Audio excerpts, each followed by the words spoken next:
And now back to Bobby Likis Car Clinic and your host, Bobby Likis. Good morning, Car Clinic affiliates. Your Car Clinic minutes for the week of February 18th, 2019 are about to head your way. So go ahead and press the record button. As always, thank you for broadcasting and listening to Bobby Likis Car Clinic. Have a great weekend.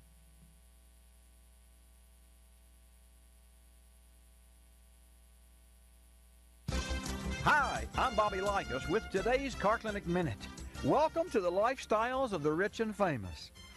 Forget about the million-dollar mansions, because this week we're looking at four-wheeled fortunes. Find out what $100,000 gets you when I come back. Race fans, the O'Reilly Auto Parts 500 at Texas Motor Speedway is Sunday, April 8th. And now you can earn a free O'Reilly Auto Parts 500 commemorative hat by mail. Just pick up a rebate form at O'Reilly Auto Parts and make a purchase of $25 or more. Or buy 5 quarts of any Pennzoil motor oil. O'Reilly Auto Parts. Better prices every day. O'Reilly Auto Parts. This week, we're living the high life with cars that cost as much as houses. Starting with a Maserati Quattraport, a 4-door, 5-seat luxury sedan with laminated glass, Poltrona Frau leather seats, and a Bosch Blaupunkt multimedia system that includes exterior sound canceling audio, satellite phone, and rear seat TV DVD player. Add a satellite navigation system, electric sunshade, separate climate controls, and a 4.2-liter V8 engine, and it's easy to see why this mean machine cost over $90,000. Believe it or not, this is the cheapest car on our list. Tune in tomorrow for cars that really break the bank. I'm Bobby Likis. Like us, you'll love us.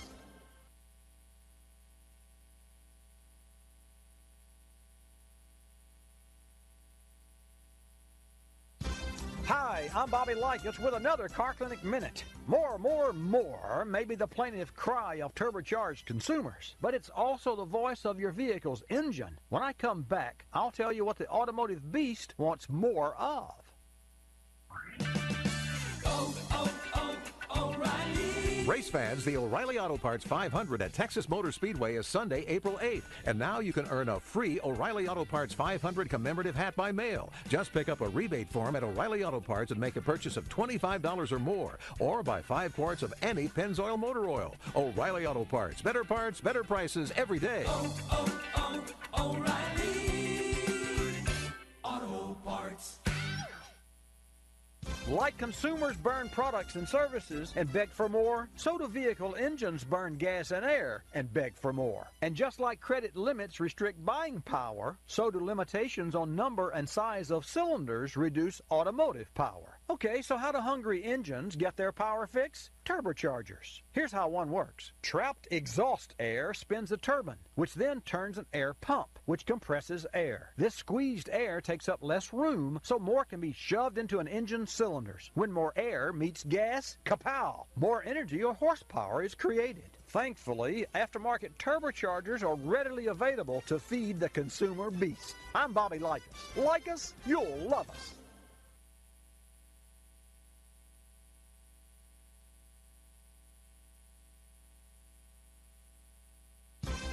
Hi, I'm Bobby Likis with today's Car Clinic Minute.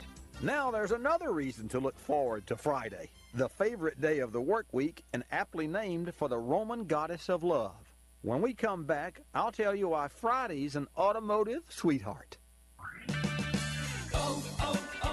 O'Reilly. Race fans, the O'Reilly Auto Parts 500 at Texas Motor Speedway is Sunday, April 8th. And now you can earn a free O'Reilly Auto Parts 500 commemorative hat by mail. Just pick up a rebate form at O'Reilly Auto Parts and make a purchase of $25 or more. Or buy 5 quarts of any Pennzoil motor oil. O'Reilly Auto Parts. Better prices every day. O'Reilly Auto Parts.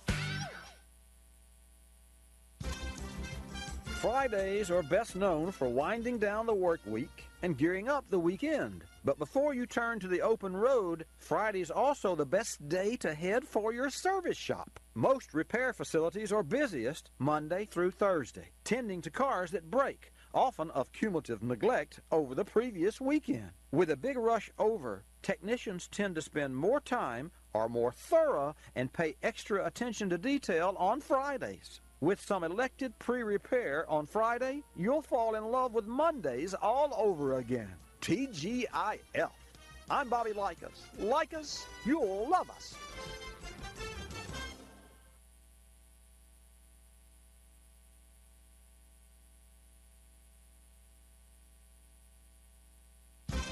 Hi, I'm Bobby Likis with today's Car Clinic Minute. You can't transform a sow's ear into a silk purse, but designers can convert mules into automotive thoroughbreds. The question is, can the mules keep pace with technology? The answer, when I come back.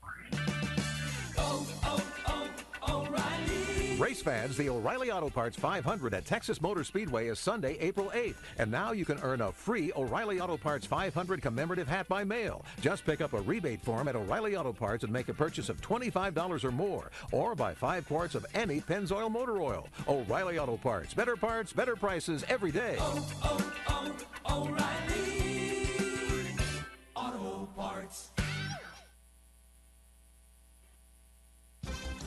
Automotive mules are life-size physical prototypes that manufacturers have traditionally configured, built, and tweaked before production models are released. But wait, the whip of technology may put the mules out to pasture before they reach the starting gate. Since a single mule prototype can cost up to $500,000, and as many as 60 mules can be produced for a single model, it makes more than horse sense that today's digital engineers are now harnessing the power of supercomputers to simulate safety, drivability, and aesthetics, the triple crown of automotive design. I'm Bobby Likis. Like us, you'll love us.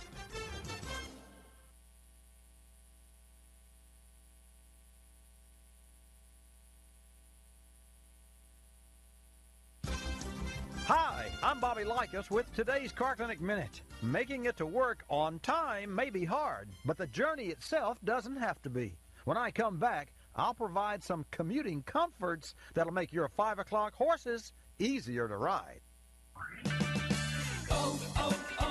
O'Reilly. Race fans, the O'Reilly Auto Parts 500 at Texas Motor Speedway is Sunday, April 8th. And now you can earn a free O'Reilly Auto Parts 500 commemorative hat by mail. Just pick up a rebate form at O'Reilly Auto Parts and make a purchase of $25 or more. Or buy 5 quarts of any Pennzoil motor oil. O'Reilly Auto Parts, better prices every day. O'Reilly Auto Parts.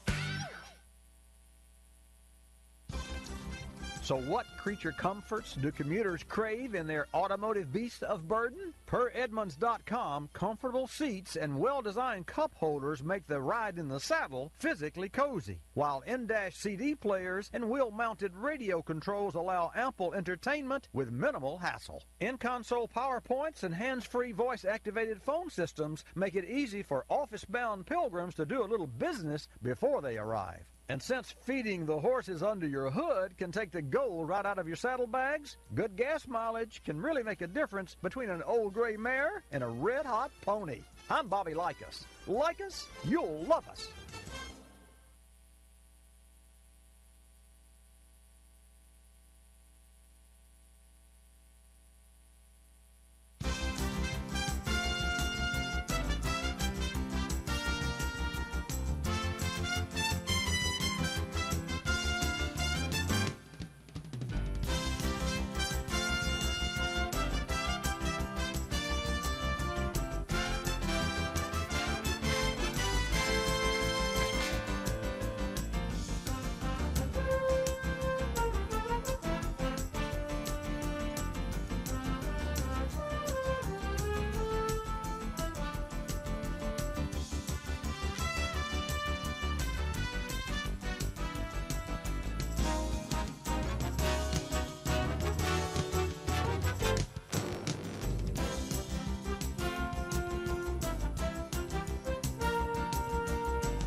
Bobby Likis Car Clinic begins at 6 minutes after the hour.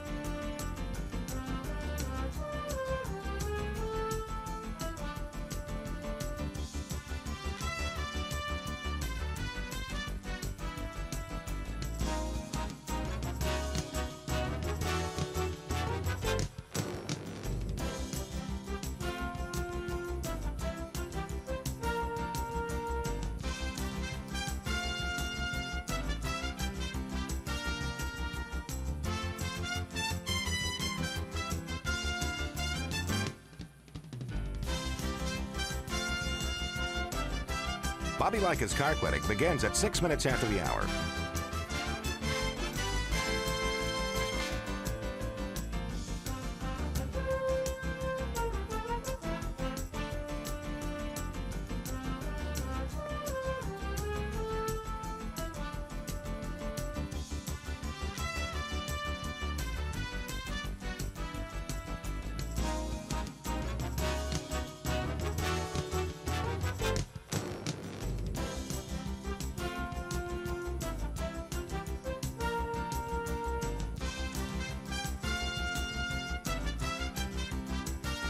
Bobby Likis Car Clinic begins at 6 minutes after the hour.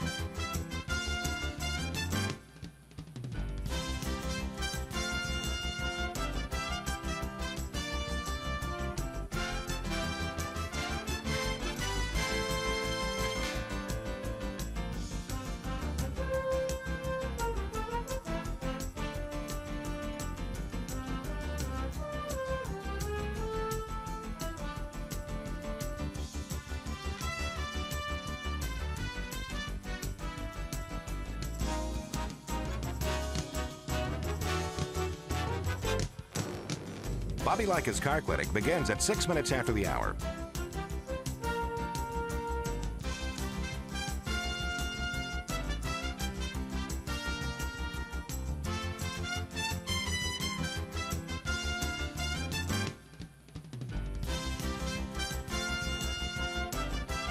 Bobby Likis Car Clinic begins at 6 minutes after the hour. Countdown to 3-minute mark. 5, 4, 3, 2, 1, mark.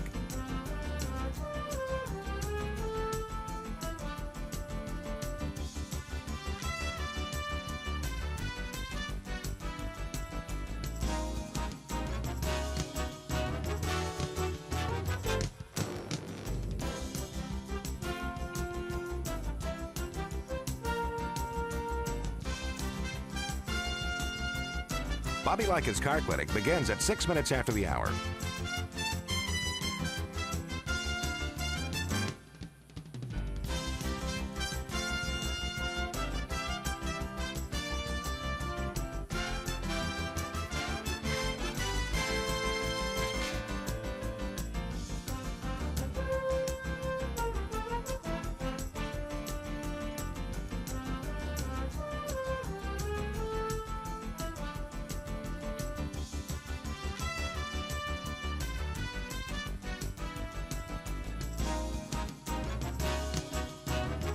Bobby Likis Car Clinic begins at 6 minutes after the hour.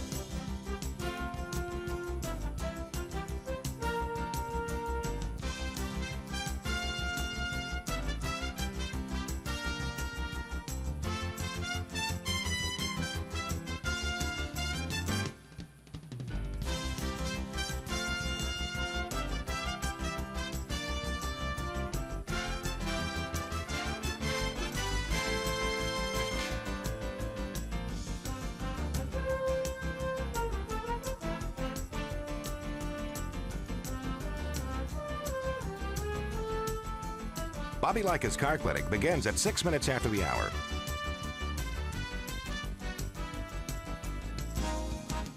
Countdown to 1-minute mark. 5, 4, 3, 2, 1, mark.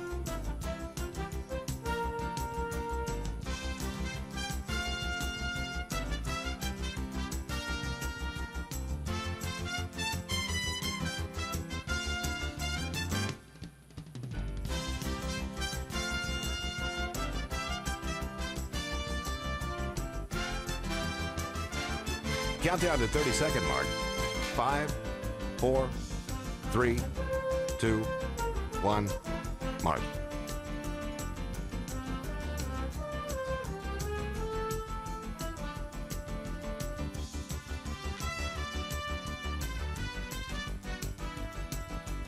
Countdown to 10-second mark. 5, 4, 3, 2, 1, mark.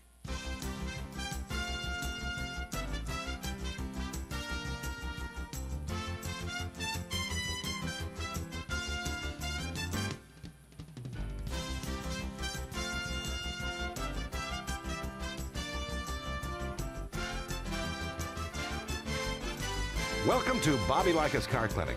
If you have a car question for Bobby, call now at 1-800-264-5454, toll free from anywhere in America. And now, here's your host, Bobby Likis. Well, a special good morning to each and every one of you out there. What an interesting morning it's already been. Like the last 30 seconds, you wouldn't believe. The last 5 seconds. This is one of those equipment failures, and we corrected it in like 8 seconds. It was really it's like being broken down, and you say, oops, and you reach out, and back in the early 1900s, as I understand, Henry Ford raced his car across Lake Michigan. And when he did, he had a mechanic that leaned out, not the window, because they didn't have windows. He leaned out over the Roadster's cowl and would tune the engine with all the, sub-zero weather and what have you. So he decided there's got to be a better way to show my car and get investors. So he moved to Ormond Beach and Daytona area, and that's how that all began way back in the early 1900s. Bobby Likis Car Clinic is brought to you in part by Berryman Products today. Your vehicle's a little sluggish? Well, if you're experiencing fuel economy that's just not right, you should try Berryman B12 Chem Tool with its exclusive HEST or high energy solvent technology. Berryman B12 Chem Tool helps clean your fuel system and can result in higher compression, fewer repairs, which is a good thing, and lower operating costs, which is even better. Learn more at berrymanproducts.com. Stay tuned. I'll be back. And by the way, this is a big weekend, speaking of racing, for Daytona. You'll find out. Don't touch that dial. Hi, I'm Bobby Likis. If your vehicle's a little sluggish, try Berryman's B12 Chem Tool. Using HEST or high energy solvent technology, Berryman's B12 Chem Tool dissolves gum, varnish, and carbon deposits in the fuel system, which help restore lost power and peak performance. But don't take our word for it. Richard M's 99 Acura had 200,000 miles and was idling roughly. He put a bottle of Berryman B12 Chem Tool and the idle smoothed out and the car ran noticeably better. Learn more about Berryman B12 Chem Tool and other great products at berrymanproducts.com. Motorrad, a longtime OE supplier, is the leader in automotive thermostats and fuel and oil coolant caps. Motorrad's state-of-the-art quality control and functional testing systems ensure high-quality, long-lasting products. Motorrad delivers world-class product development, providing all the parts and accessories needed to do the job right the first time, every time. Motorrad offers the best coverage of thermostats and closure caps in the world for virtually any vehicle and engine on or off the road. Motorrad, leading the way in coverage and service. A customer dropped off a 99 Ford Ranger for a routine oil change service, and she mentioned that the truck was misfiring on occasion. A road test confirmed a misfire under load, even though there was no check engine light or any other codes to be found. While performing the oil service, we found a coolant level low, sending up an immediate red flag. A quick check of the ignition system revealed the number 5 cylinder was the missing culprit. We pulled out all 6 plugs and did a quick compression test. All cylinders were pretty close at 200,000 miles. We then inspected the plugs closely, and the one from number 5 had traces of coolant on it. Antifreeze will leave a greenish yellow tint on the electrodes. This engine had a small head gasket leak or a cracked cylinder head. Tear down and inspection was more than the truck was worth. So we suggested K-Seal. We poured in the product, drove the truck, topped off the coolant, and installed a fresh set of spark plugs. It's been over a month, and the car's doing great. For more information, go to kseal.com.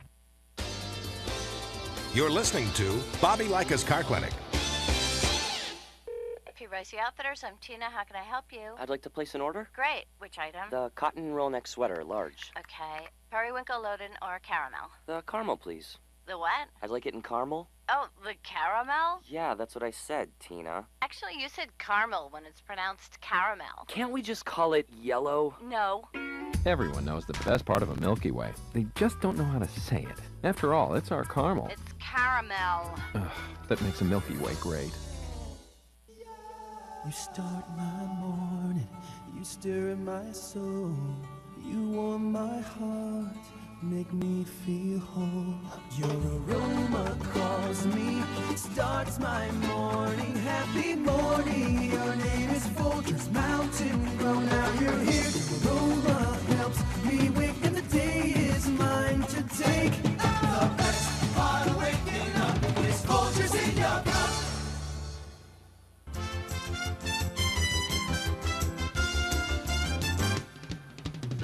And now back to Bobby Likis Car Clinic and your host, Bobby Likis. And good morning. Welcome to Bobby Likis Car Clinic. Hannah will take your calls at 888 Car Clinic right after we talk with Terry Sabiston, the motorsports director for WNDB 1150 AM in Daytona Beach, Florida, and 93.5 FM. Simulcast every Saturday from 10 till noon Eastern Time, as we are across the nation on many stations. And soon, we're going to be hearing from Lafayette, Louisiana. This will be next week for a special event there. But now, let's go to Daytona and welcome Terry Sabiston. Terry, glad to have you in the house.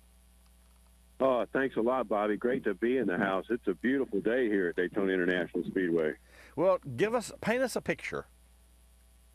All right. Well, I tried to find somewhere that I could get a picture of the whole stadium in the picture. Good luck. And I just can't do it. You can't get far enough back to get the whole stadium in the picture. Okay. But I found a place here right between the busiest airport in the country right now and Daytona International Speedway. And I'm looking out toward the World Center of Racing tower and a mile-long stadium, and there's Xfinity qualifying going on, and they're hitting 187 miles an hour in single-car runs right now. Wow. Behind me is the busiest airport in the world, and off to my right, there's a row of the most beautiful F-16s you've ever seen. The Thunderbirds are sitting here. They just did a practice session and just came in and parked. So I've got Thunderbirds overhead. I got race cars on the track. I've got a beautiful blue sky, and looking forward to a race this afternoon here at Daytona International Speedway. This little place called Daytona International Speedway is pushing at about 100,000 people inside the track in the infield by the time we get to the green flag tomorrow afternoon. Well, now you're talking. Now you're reaching some serious 100,000 people. You know, and I have to tell you, Terry, how great it is for me to be right here in the center of the automotive universe inside the studio, and then for you to find you a great spot there, because I can tell you where I would not want to be. I would not want to be in traffic trying to get in or out of the track. That can be really patience, try your patience. Now, wait a minute here. We had Chief Capri on yesterday, and we were talking about that. He said, you don't understand. We've been doing this for so long. He said, when he started 30 years ago, it was a 4 to 5 hour process to empty the track out and get it cleared out. He said 2 hours, 30 minutes after the race, the streets are clear. Wow.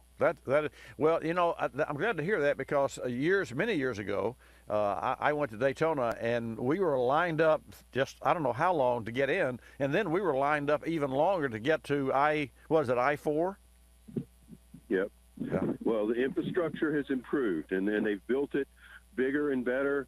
It's amazing, and he talked about that, how, we've been doing this a long time, and we're getting ready to finally make a big improvement here with the I-4, I-95 intersection will be complete here in a couple months. And when that happens, that's going to be a huge transition, because we've been under construction for 2 years with that right outside the Speedway. Wow. But as that wraps up, this is going to be an easy place to get in and out of. And with one Daytona across the street, there's parking there, and that directs traffic out that way. They've got lots with buses, trams. There's so many ways they move people around now. It is surprising how quick and easy it is to get in and out of this racetrack. That is amazing. So tell us about the qualifying and tomorrow's big, or is it tomorrow or Sunday? Tomorrow's, we got a race today and Sunday. We actually have the NASCAR Racing Experience 300 this afternoon, and then tomorrow is the 61st running of the Daytona 500. which is also the 61st time it's been carried on WNDB. We've been doing this since the track was built, Bobby. Wow. Well, you know, what's amazing to me is the speeds of those cars. And folks, just for you to know, those engines that are in those cars that run, I guess the NASCAR that runs, what, 200 plus miles an hour, Terry? They hit 200 yesterday, 11 Mustangs in a row lined up and in the draft, and they got, I think, about 200.7, 11 of them over 200 miles an hour, just sailing along in practice. And we've got another practice coming up as soon as you get off the air. So you're going to take all these race fans that are listed now here at Daytona up till noon, and right up to that, MRN takes over, and then for practice, and then we'll grab it for an hour and then hand it back to MRN for them to cover the race this afternoon. Wow, and those engines are restrictor plate. That's correct, isn't it? Correct. Well, yes, but this is the end of an era. This Daytona 500 is the last restrictor plate race.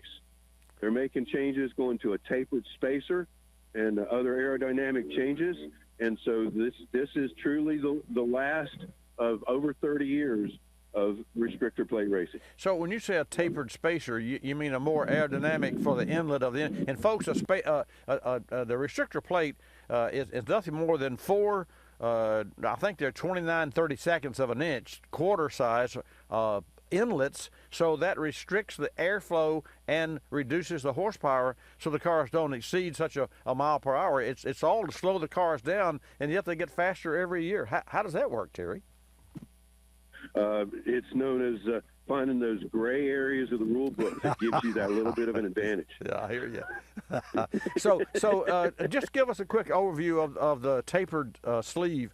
Is that a thicker plate? It's a type of restrictor plate, but instead of being just a round hole, it's a tapered hole, so that it doesn't restrict the airflow as much. The air has an opportunity to expand as it goes down through that hole. Therefore, you get better throttle response and more control with the gas pedal of what the motor's doing. And that's what the drivers want. Before, they're just holding it to the floor. By reducing by changing that to where you've got throttle response, you can actually lift and push and lift and push. And then they're throwing in some aerodynamics, downforce, and things like that are going to make the car a bigger hole punching in the wind to slow it down more. So when I think of aerodynamics, I think of trying to beat the wind, so folks, for your information, the restriction of the vehicle piercing the wind is what slows the car down, and that's true for any car, except in outer space. I mean, it's amazing that those vehicles out there are traveling 17,500 miles per hour. And so it's just mind-boggling, and bring that down to our great, environment here. And it's hard to push a car at two. In fact, if we're running side by side and you were to put your hand out or a paddle out the size of your palm, you would slow down and I would outrun you. That's how sensitive these cars are at 200 miles an hour. Correct. They're doing what you call side drafting. You come up on the guy on his left rear corner panel, and you ease your right front fender over close until it spoils the air and takes the air off his spoiler. And suddenly his back end gets loose, and he starts slowing down, and you slip away and move on by. Well, that's so interesting. It's so it's a science, and folks think that there's just, these daredevils and driving, with helmets and fire suits and seat belts and just nail it to the floor. But there's and besides that, from an athletic standpoint, Terry, how long are these guys in the car? For the Daytona 500, about 3.5 hours, and that's if there's no cautions or major red flags or anything. So, that's Casey Kane had to retire because his body could not replenish the fluids quick enough to keep him where he didn't get dehydrated while he was driving in long races. That's amazing. So who's your choice, or do you have a choice for tomorrow? Well, Bobby, we do make choices, and I always am lucky enough for you to ask me on Saturday, so I get the jump on Hill Overton and John Phillips and Kevin Holtz, the other broadcast team members, and I'll make my pick right now. I think Chase Elliott. I think this is he has the ability. I think the Fords are looking good, but I think Chase Elliott and in that Chevy is just they've been fastest. The top four cars in qualifying were Chevys. and it's the Chevy's got some speed there. I think as they get through practice today and into the race tomorrow, that Chase Elliott's the one to watch. Well, we're certainly going to be watching, and I really appreciate you taking the time. And as always, kind of wish I was there in the thick of things, broadcasting from the track, and we're going to make that happen sometime in the future. In the meantime, it's always great to have you in the house, and thank you so much. I'll get you get back to your work, and hats off to all the Daytona officials and to Daytona Beach and Ormond Beach and all the area there. That's a lot of people to contend with, and it's great for the economy there, but it's also a fun place to visit, and it's fun because the people that live there welcome people that come there.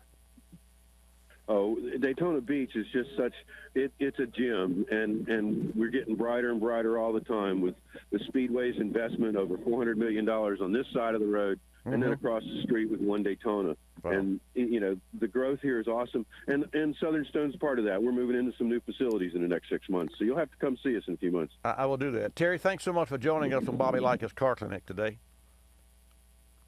Thank you, Bobby, and it's race day, so I'm looking forward to a great day. Have fun. Thank you. There you have it, folks. That's an update. And for those of you that tune in to Bobby Likis, Terry's become a regular and does a fantastic job, and literally goes out of his way and makes time to tell us what's going on. Now, although this is not a racing-based program, it's more of a caller-driven, and I help you with your car challenges and repairs and what have you. It's still exciting to find out what's going on from Race Daytona. In the meantime, I invite you to call. Let's talk about your cars when I come back. 888 Car Clinic. Entertainment, GPS, heated seats, backup cameras, and start-stop technology. Just a few of the electrical demands we put on today's vehicles. Agm, or absorbent glass mat batteries, are up to the challenge. They're precision engineered to offer the ultimate combination of power, durability, and reliability. What affects battery performance? Harsh climates, frequent stopping, and aggressive driving all put wear on your battery. With its compressed cell design and glass mat separators, Agm batteries are built to excel in these types of conditions. Learn more about Agm advantages at autobatteries.com.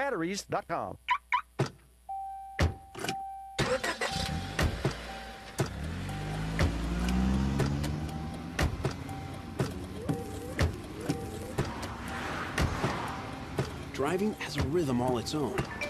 Don't wreck it with a text. Before you get behind the wheel, silence your phone. Or better yet, designate a texter. For more text-free driving tips, visit stoptextstoprex.org. Brought to you by the Ad Council and the National Highway Traffic Safety Administration. The months between October and February top the list for accidents, damage, and injuries. And while safety technology on today's vehicles is great, it's no match for Mother Nature. CarStar is the authority on winter driving accidents, repairing thousands of vehicles each year damaged in snowy, icy conditions. Here are a few winter driving tips courtesy of CarStar. Check visibility. Add de-icer to your windshield washer fluid, make sure your wipers are free of ice and all mirrors are clear, and check vehicle lighting. Slow down and stay back. Drop your speed to a safe limit and leave extra distance between your vehicle and the one in front of you. And if your rear wheels skid, take your foot off the accelerator and steer in the direction you want your front wheels to go. If your front wheels skid, take your foot off the gas and shift to neutral. As you skid sideways, the vehicle will slow and traction will return. Find more safety tips at carstar.com. At CarStar, they don't just repair cars, they repair your car. You're listening to Bobby Likis Car Clinic. The airlines like to have sales. Summer getaway sales, holiday sales, winter sales. Truth is, at any moment, some airline somewhere is on sale with low fares to great destinations. Travelocity knows exactly what's going on, who's on sale, to where, and when, at over 700 airlines worldwide. We even have this nifty feature that lets you look at a calendar so that you can see exactly the days the great fares are available. Travelocity.com. Go virtually anywhere. AOL keyword, travel. Hun, guess my temperature. It's 2 a.m. Go to sleep. Come on, one guess. I'm 98. Higher. Higher, 99. You're getting warmer. Wait, I'm getting warmer. Cold symptoms keeping you from getting a good night's sleep? Get NyQuil, the nighttime sniffling, sneezing, coughing, aching, stuffy head, fever so you can sleep better to feel better medicine. Use as directed. One more guess. 100? Yes. Tell her what she's won, Bob.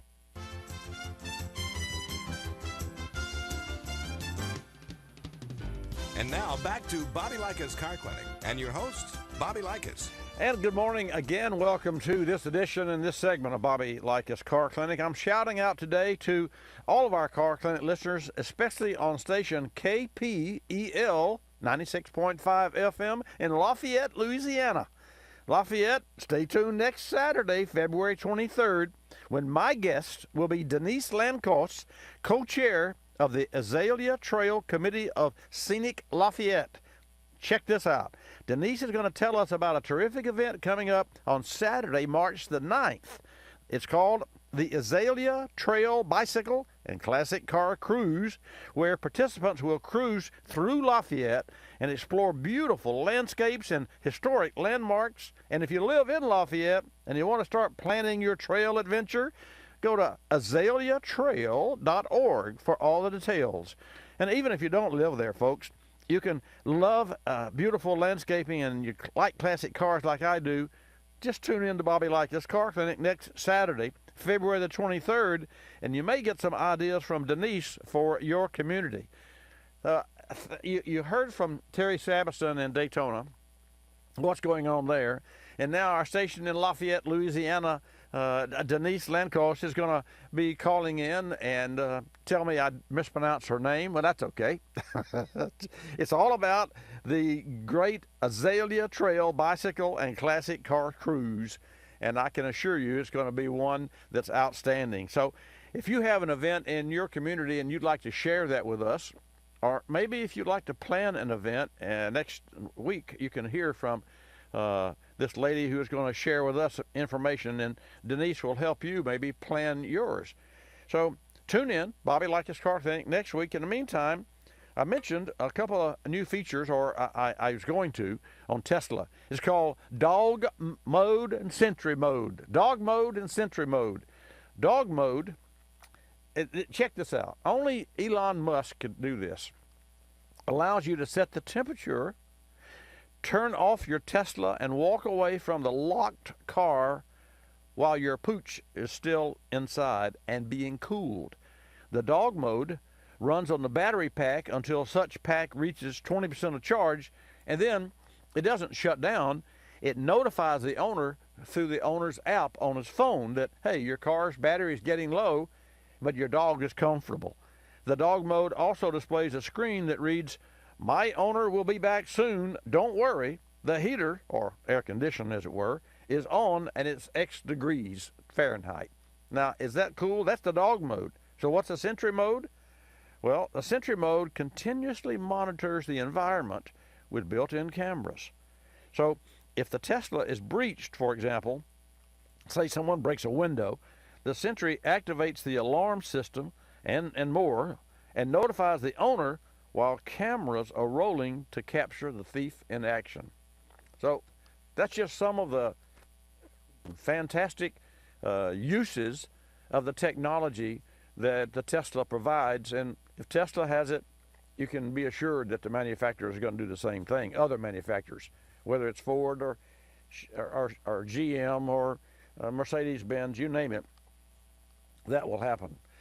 So I'll open the phone banks now, and I'll invite you to call. Hannah will take your call at 888-227-2546. That's 888 Car Clinic. And, you know, I'm not sure where you are in your car ownership. We have, in our service facility, right now some 22 cars, I believe, was our carryover.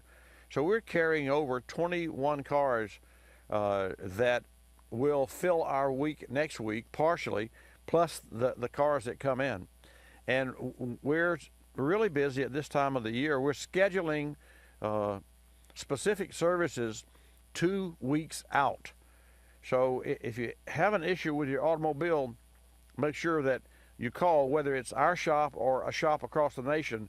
You want to establish, and let me share with you how you can do this to get better service. And better service doesn't mean a better price.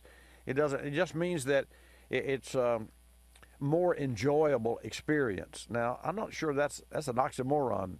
Car repair and an enjoyable experience. It is possible. So here's how you do that. Number one, pardon me. Number one, you establish a contact and a rapport with someone in the service shop, whether it's a new car dealership or an independent service shop or a chain store. And then you have a name, a face and a name. And if you can, make it a point to drop by at some other point and just kind of say, can I look at your facility? You know, well, sure. You know, why do you want to see our facility? And look around, folks, in the shop for, look under the benches in the repair shop. And that will tell you pretty quickly what the owner and what the technicians are like. Because I will tell you, one of the biggest challenges that we have in the automotive service is keeping a clean shop, but also not holding on to junk. I call it junk, but it's broken pieces and broken parts. And most often, and we do have a cache, everybody does, of old parts, and we get rid of them. We take them to the recycling yard or the steel, and turn them in. It's really, there's really no recovered monies there, but it's better than you can't throw them in the trash. So that's what you have to do from an environmental standpoint. But there are times when, if you're working on an automobile, you need a particular bolt or something, or a bracket that it comes with a new part or not. But if you need it off of an old engine, like if you've done an engine job and you buy one from the recycling yard, well, when you get that engine, it comes with brackets and it comes with a wiring harness and what have you. We use the original wiring harness that came with the car. You don't change the wiring harness. So what they do when they take the engine out of the recycling yard, they cut that harness, unless you specifically ask them not to, and then you have to pay more for that engine. But if you want the engine, you don't need the wires that go with it. That's external. So we use, from time to time on customers' cars that come in, we can source a connector here, a connector there. You can't buy these things. I mean, to buy a connector, you might have to buy the whole harness.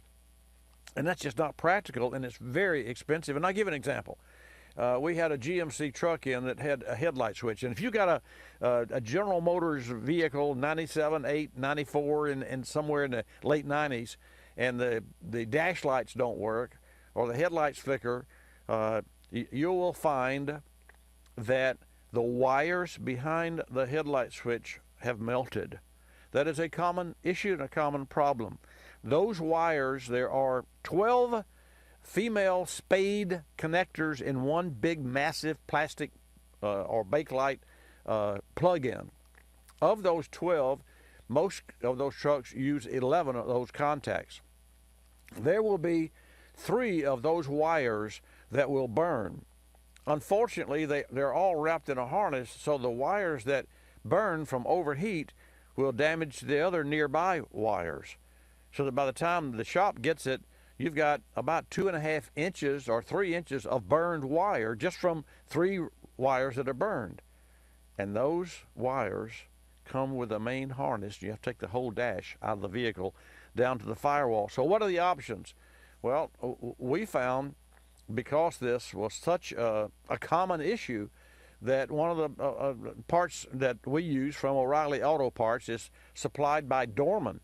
And Dorman has really, we in the industry, and just to give you a little insight here, because you'll want to remember this, and for those do-it-yourselfers, you really want to know this. Dorman, and this is it is a plug for Dorman, because we use those in our service shop that we buy from O'Reilly Auto Parts. The Dorman has found a niche in the market. So they provide the plug for the GM truck, and it comes with about 9 inches of wire. Now, these wires are all the same size, same color. They're white. So you have to match each particular wire and each location of the wire, which is no big deal. You just have to be patient and solder them and use heat shrink to do it the right way, one at a time. And then you graft the new plug onto the wiring harness, and you save the customer $12 More than $1,000 is what you save your customer. And I will tell you, well, actually, it's even more than that. It's more than $1,000 in the part, but it's not counting the labor that it would take to take the entire dash apart. So just for you to know, if you drive a vehicle like that, and you can shift those gears from a GM to a Jaguar, and if you have a 2010 through 2017 V8 Jaguar, you will need an intake pipe, a radiator intake pipe or pipes. It's one adapter. And yet imagine, you know what a radiator looks like, a hose, I'm sorry, the upper radiator hose. It's about a 2.5-inch diameter hose. Well, the engine has two 1-inch ports. So that 2.5-inch inlet is a plastic inlet, and it develops and turns into a Y that reaches down in and under the intake manifold, and that's how the coolant gets out of the top of the engine into the radiator. Problem is, where those two 1-inch the Y pipe bolts onto and pushes into with rubber O-rings the top of the engine, the plastic deteriorates and leaks. So you have to pull the intake to get to it. Also, right in that same vicinity, there's the water pump. And if you haven't had or don't have the new 2-piece water pump, you will have a water pump failure. It will leak, or it will the bearings will go out, and that's a common issue. Now, you might say, well, gosh, if that's such a common issue, why isn't there a recall? Well, manufacturers don't recall parts that fail unless there's a safety issue involved, or unless this happens and occurs early on when the car is still under warranty and still less than a few thousand miles, or I don't know what the threshold would be, or maybe the pressure from complaints. I'm not sure what, nonetheless, on some of those cars, they have increased the warranty, and to that end, we just had another 2 weeks ago a Jag in that was an XKR, and it had a water pump, and the warranty had been increased to 100,000 miles. So you might want to check with your dealer first.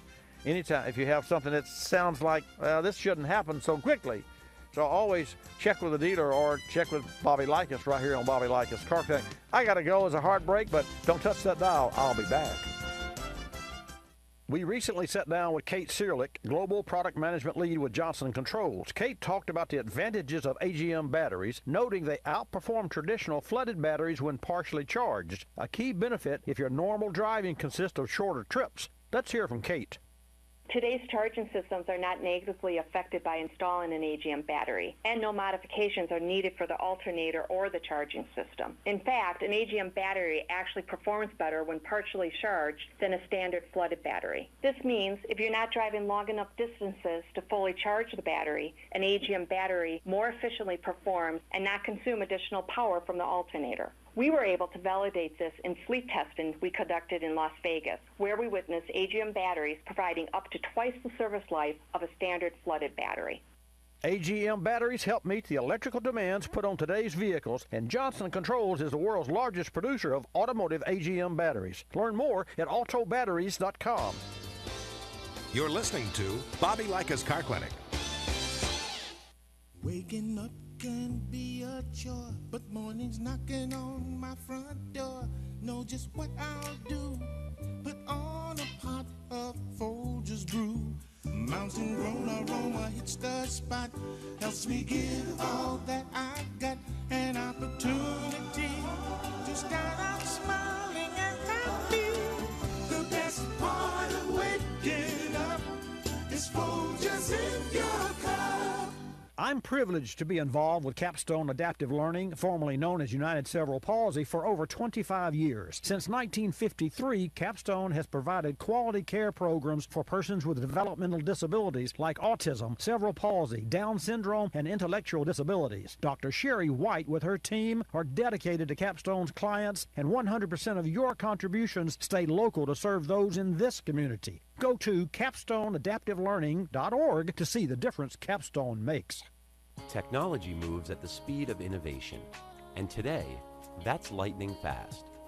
So when you get your hands on the latest tech, don't forget to do the right thing with your old devices. Recycle them. The Consumer Technology Association and its members are making recycling your old tech device as easy as purchasing new ones. Just go to greenergadgets.org, type in your zip code, and you'll instantly find the responsible recycling location closest to your home. You'll also find lots of tips to simplify your recycling, like asking the store where you buy your new TV if they'll haul away your old one. Television sets, video game consoles, smartphones, tablets, they're all recyclable. Don't let them clog up your local landfill. Just visit greenergadgets.org. You're sharp enough to get the latest tech tools into your home. Now be responsible enough to get your old devices to the recycler. That's greenergadgets.org.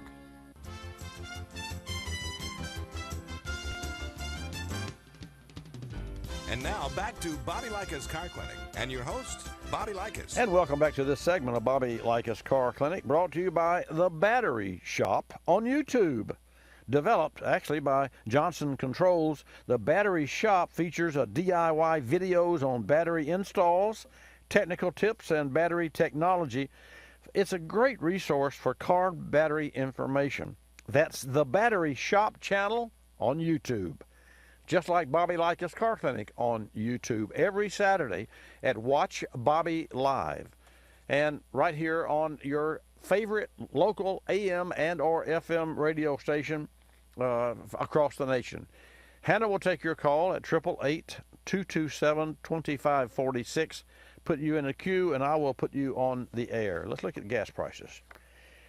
As of this week, the average price per gallon of gas, and this is unleaded, regular unleaded, that's 87 octane, E10, $2.27.6. Actually, in half of the markets, that's higher than it was a week ago, and in the other half of the regions across the country, it's lower.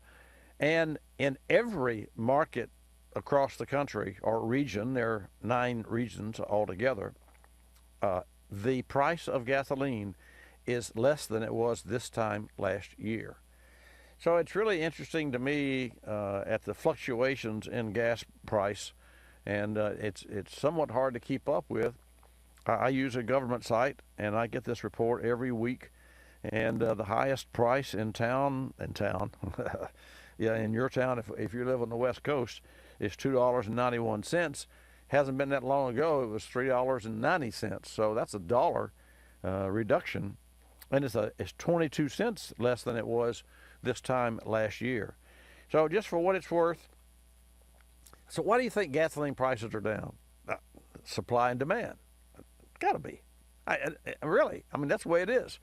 You have electric cars that are making a minor dent. I'll say a minor dent. If you'd asked me 5 years ago, electric cars, and 5 days ago, I would say, well, that's going to be a vertical niche. It's going to be, it may be somewhat deep, but it'll be just a vertical and not wide.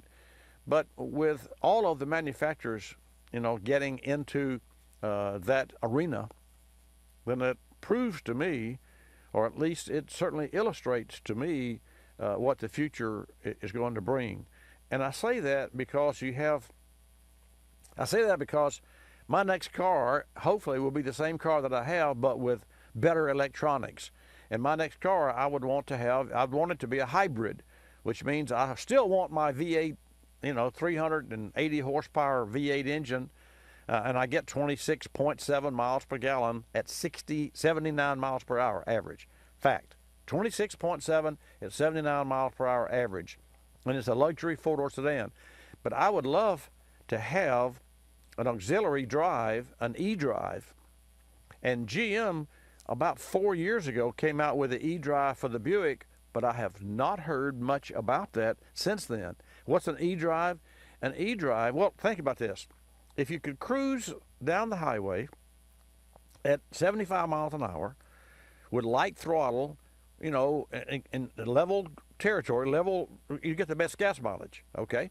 Well, if you went at 65, you get better gas miles, but that's okay. Let's run 75 miles an hour. You know, to get in 26, 27 miles per gallon. But when you come to a hill, it drops down to 10 and 12 and, 14. Obviously. So with an electric E-assist, whenever you come to any elevation, the E-assist kicks in. So the engine, the gasoline engine, never sees any load other than an aggressive driver. But it is what it is, because the E-assist helps push it over the hill. When you think about that, that would, in theory, you would get 27 miles per gallon. Well, let's see, if I could get 26.7, I'd probably get 35 miles per gallon in my luxury car at 75 miles per hour with E-assist. So if I were to design a car, for a luxury car, it would have an electric drive that would assist the 8-speed or 10-speed, and I'd probably go with a 10-speed. A 10-speed paddle shift automatic transmission. The paddle shift means you can shift it or it shifts itself, and that's really more efficient than a standard transmission. No doubt about that. So 10-speed automatic, a 400 horsepower V8, or a 300 horsepower 4-cylinder turbocharged. The challenge with turbochargers and engines is you have to use the throttle, and there's a sweet spot in an engine. I'll tell you about that a little bit later. It's a little technical, but the sweet spot of an engine is very interesting for you to know, because you'll know why your car has all the different transmission speeds. Take a call from Dan. Dan, welcome to Bobby Likis Car Clinic. Thank you for holding. What can I do for you today? Apparently, this is Stan across town, and apparently are having some difficulty. Is this loud and clear? Or are you? No, you're fine. You're fine, okay. Stan. Oh, it's Stan. Stan, yeah. Yeah, okay. Well, hey, welcome, Stan. I hear you loud and clear.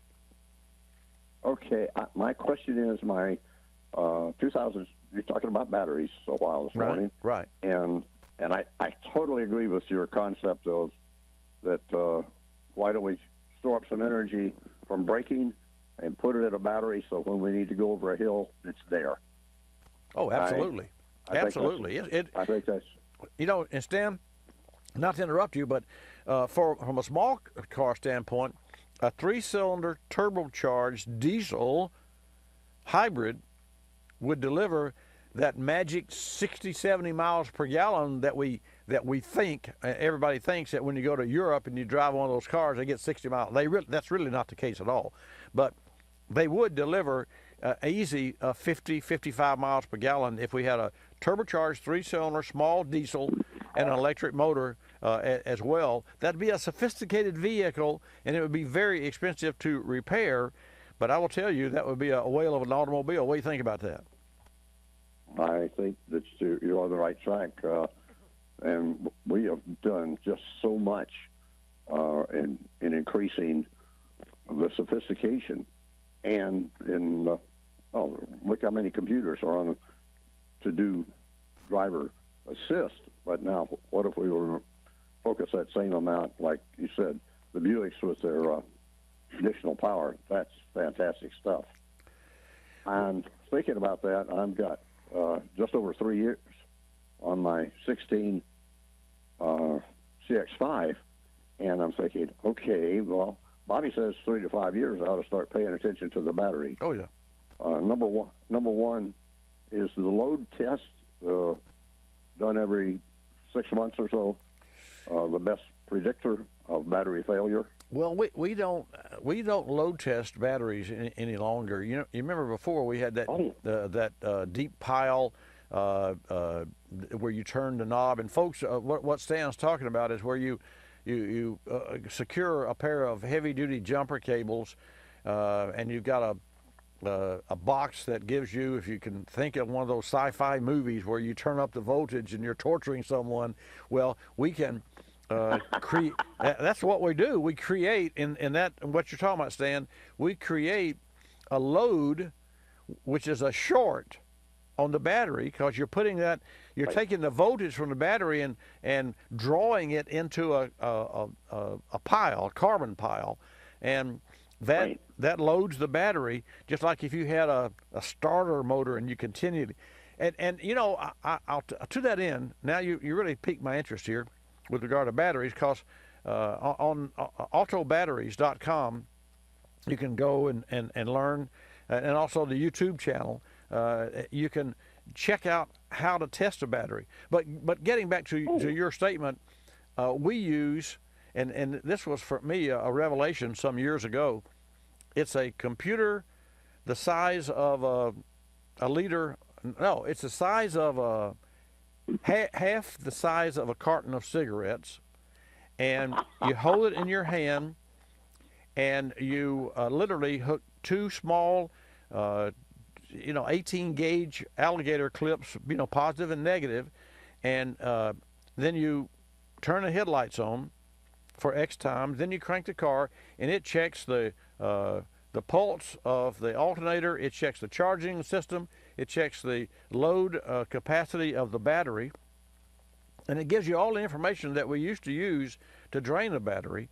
And because and so it's a whole different world, and it's done digitally. So it's really interesting. I don't know. Have you ever seen one of those? I don't think so. Well, and that's the reason I was talking about that old carbon file thing. It used Wi-Fi to print. So every time we perform what we call an AVI, an alternator voltage regulator inspection or test, AVR, alternator voltage regulator, and that's an old term, but still application for today. Every time we test a vehicle, and there's something else too, while folks that you're listening, Stan, you never want to pull an alternator off of a car and take it in and have it tested. And people do that. And they say, well, it checks good on the bench. It could check okay on the bench, but it wouldn't check okay in the car. You say, well, wait a minute, it's okay on the bench, it's got to be okay. No, because there are circumstances and connections in the car. So when we perform an alternator, voltage regulator, battery test, we have the car as it came in, and we don't disrupt or disturb any wire. And that way you can test the unit within the unit. It's in action, and that's really the proper way to do it. So we test that. Go ahead. Do you routinely do that on annual inspection or something? Well, no, it's not part of an annual inspection because it's a different procedure, and it's about a 30-minute procedure, 30-minute procedure, because we not only check you check the ripple in the alternator. So that's the status of the charging, the AC/DC, alternators are alternating current. And so it checks a ripple wave and pattern in the alternator. So it determines if you have any, bad parts in the alternator. It checks the capacity of the battery, and with a load and without the load being minor, like lights on and those sorts of things. But here's a real simple way to test a battery. Number one, if it's 5 years old, you need to get rid of it. I mean, that's what you should do. If you want reliability, at 5 years, you say goodbye. Yes, because here's what happens. You crank a car up, and this happens almost universally. People come in and say, well, I don't understand. I cranked the car up. It started fine this morning. I went to work. I went out to lunch, and it wouldn't start. I went to go home. It wouldn't start. And, but the battery was okay this morning. No, the battery hasn't been okay for 3 months. And what I try to convey to folks is listen to the starter. And this is kind of a strange. You could do it because you're a car guy. But listen to the starter, and if it goes, I mean, if there's virtually little to no noise from the starter, because by the time it engages, the engine comes to life, you've got a healthy battery, you've got a healthy starter, and healthy gears that mesh. But when you hear one that goes, now you've got that little hesitation there, and that's an indication that there's a pending problem, and sooner than later, you're going to be, on the side of the road. Okay, when I replace this battery, is there a way to keep from having to reinitialize a whole bunch of stuff? Yes. Or is that passé now? No. Yes, by all means. In fact, if you almost all cars, but if you've got an Audi or a Mercedes and even almost, well, any car. What you do is you go to the jumper cable ports. Say, for instance, let's take my car. My batteries are in the trunk. One's a start-stop battery that's the size of a lawnmower battery. Cost $400, and it went bad. I don't want to go there, but it did. Anyway, I did get one wholesale for almost $300, under $300. But anyway, the bottom line, I've got a huge battery that also went bad prematurely. It was leaking across the top seam. You could see it. You could see that little sweat. Anyway, long story short, the battery in my car is in the trunk, but under the hood there's a ground stud, and then if you take the cap off of, or the cover off of the fuse box, there's a terminal there that's made for jump starting the car, because you can't get into the trunk because the trunk is a remote electric pop open. There is no mechanical way to get into the trunk. So, although there is a mechanical way that you can take the key fob and take the little sliver of a key. And anyway, long story short, you can hook up another battery source like a boost box to the jumper and leave that hooked up, and then you go disconnect the battery and change the battery and hook it back up and with a new battery, and the car never knows that the battery left because it's got 12-volt source. It doesn't care whether it's terminals at the front or the battery source in the back, because those battery cables go directly from the battery to the terminals. You got it? Yeah, I got it. Yeah, it's really cool. Yeah, and if you don't do that, you're asking for trouble, because you have to reprogram the windows and other functions of the vehicle. Yeah, it's tough. Hey, got to go. Out of time. Thank you so much for your call. Okay. God bless you, sir. Thanks.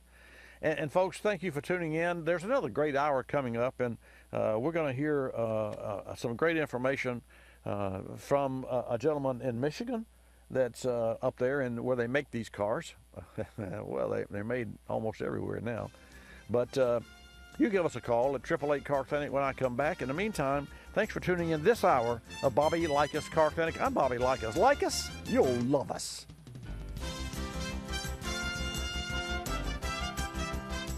This is Bobby Likis Car Clinic. Bobby Likis Car Clinic is a copyrighted presentation of Car Clinic Productions Incorporated and may not be reproduced or rebroadcast without the express written approval of Car Clinic Productions Incorporated.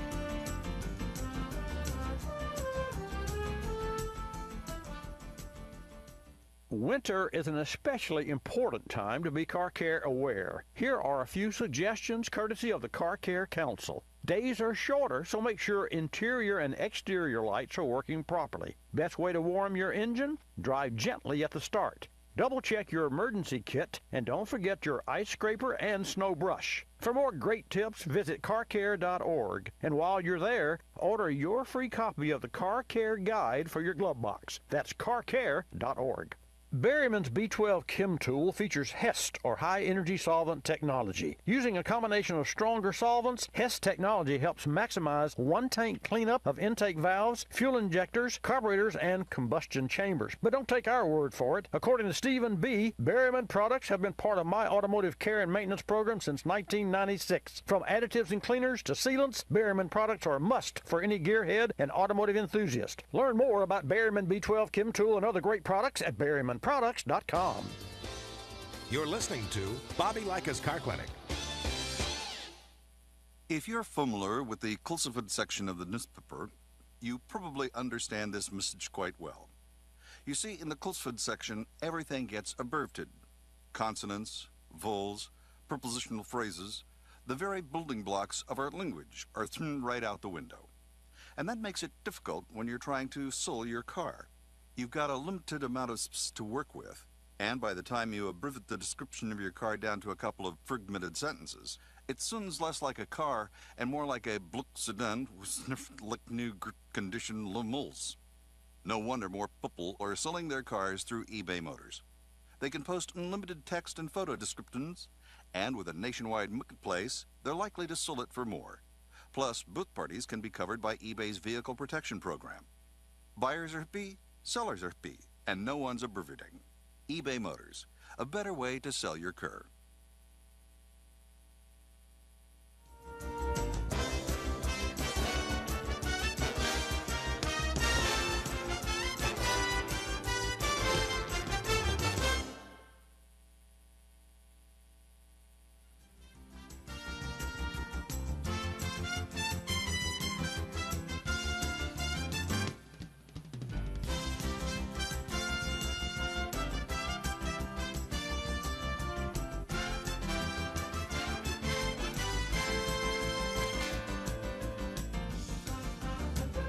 Bobby Likis Car Clinic begins at 6 minutes after the hour.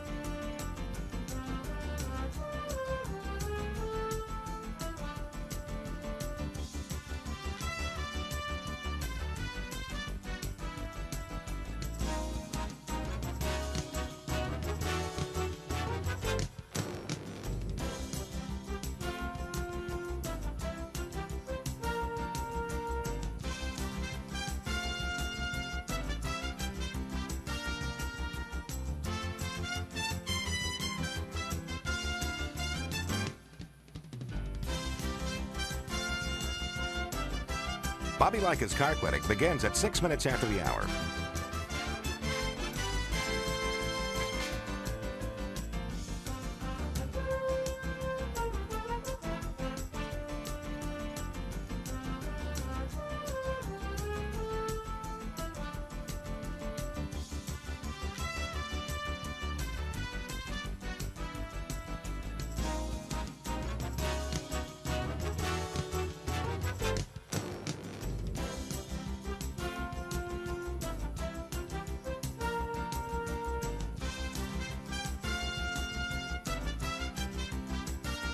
Bobby Likis Car Clinic begins at 6 minutes after the hour.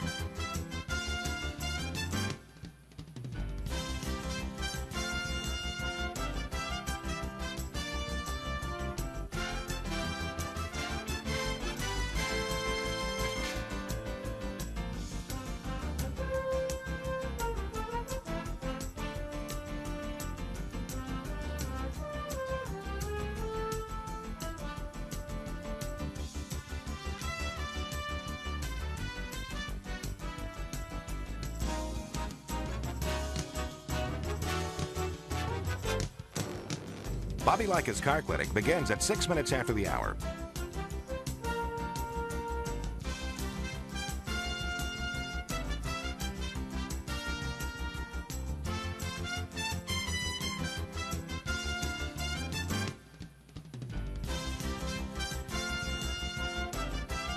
Bobby Likis Car Clinic begins at 6 minutes after the hour.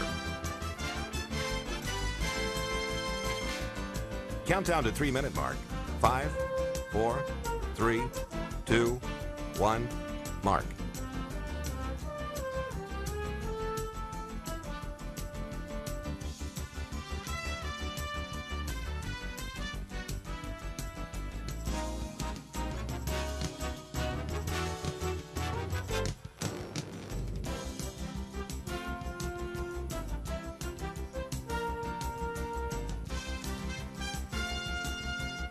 Bobby Likis Car Clinic begins at 6 minutes after the hour.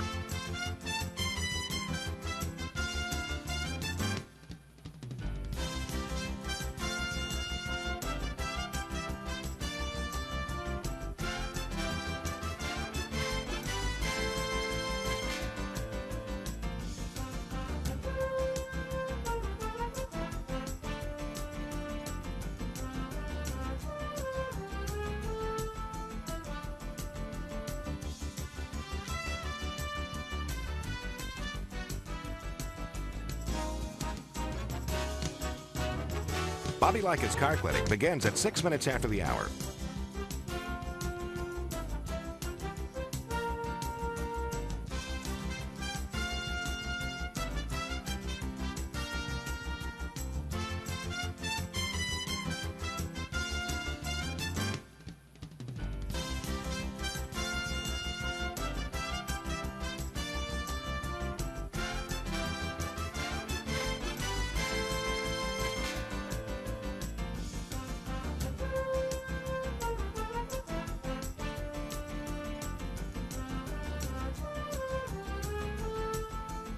Bobby Likis Car Clinic begins at 6 minutes after the hour.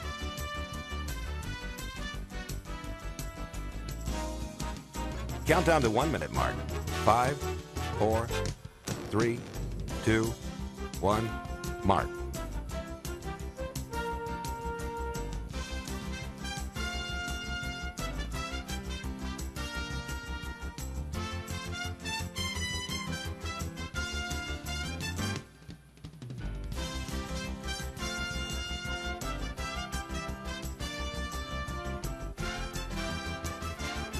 Countdown to 30-second mark. 5, 4, 3, 2, 1, mark.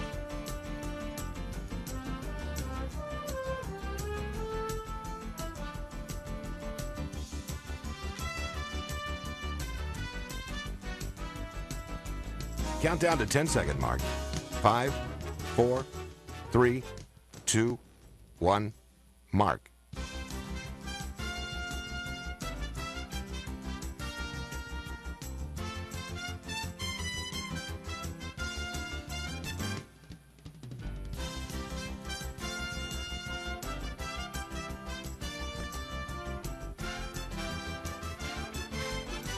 Welcome to Bobby Likis Car Clinic.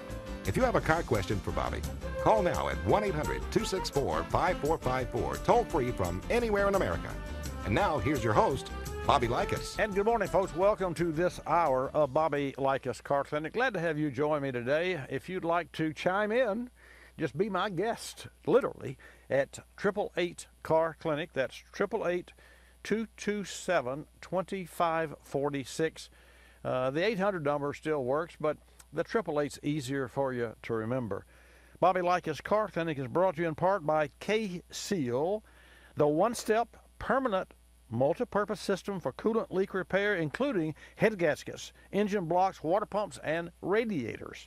You can learn more at kseal.com. Application-wise, let's say you've got an older car, and it costs more to repair the engine if it had a head gasket or a block crack or something like that that was leaking water into a cylinder, leaking coolant into a cylinder. Well, it's water, but it's coolant, really, 50-50 mix, that is. And the repair just costs more than what the car is worth. You can always try a bottle of K-Seal because if given time, it works. And I don't have time during the open here to share a story with you, but I did have a gentleman come by about a month ago. I forgot about that. I don't know if I mentioned it on air or not, but I'll tell you about it a little bit later in this hour. A traveling road show he was. Traveling, I don't know where he was going, and he wasn't sure, but he had an engine problem, and we cured it. I'll tell you about that when I come back. Don't touch that dial. Time for another edition of Cooling System Q&A, brought to you by Motorrad, your first choice for vehicle thermostats and caps. Why is the thermostat so important? Cooling system regulates engine temperature and helps prevent overheating. While it's comprised of several components, the thermostat plays a critical role with efficient cooling system operation. It must regulate coolant flow properly to maintain a specific engine operating temperature, in addition to providing quick warm-up. Motorrad's new stainless steel thermal element Ultrastat is unmatched for corrosion resistance. Its revolutionary Reax wax mixture provides quicker reaction time. The Ultrastat also features bilinear valve technology, which prevents thermal shock to cooling system components, gradually increasing coolant flow versus instant maximum flow found in traditional thermostats. The Ultrastat precisely controls engine temperature to ensure the lowest emission standards, maximum fuel efficiency, and terrific interior cabin comfort. The Motorrad Ultrastat line is the perfect thermostat upgrade option with coverage for over 160 million vehicles on the road today. Motorrad, leading the way in coverage and service. We recently had an 09 Honda Pilot come into the shop with 169,000 miles on the odometer. The vehicle owner said the cabin was starting to smell like coolant, and he was concerned. Upon closer inspection, we found a heater core leak. Choices were to keep the vehicle and make a repair, which at best is half a day's labor plus parts, or sell the vehicle and buy a different used car that could have its own set of problems. We presented a third option, K-Seal. You've heard me talk about K-Seal before. Well, I don't just talk about it, we actually use the product in our service shop. It's a pour-in solution designed to stop leaks and help prevent future leaks. Other sealers use sodium silicate, which has a tendency to clog the system. K-Seal features ceramic technology that's designed to repair the leak without clogging. Our customer went with K-Seal, and 1 month later, no more leak. Learn more about K-Seal at kseal.com. Don't just seal it, K-Seal it. You're listening to Bobby Likis Car Clinic. Another lending success story from LendingTree.com. Car dealers like playing games. They play percentage points, they play markups, but I don't like playing with my money. So I got my auto loan through LendingTree.com. I filled out one simple form, a marketplace of banks and lenders competed over it, and I got 4 offers back within hours. After all, the car buying game is a lot easier to win when you're holding all the cards. LendingTree.com. When banks compete, you win. For additional information and state license disclosures, please visit our website located at lendingtree.com.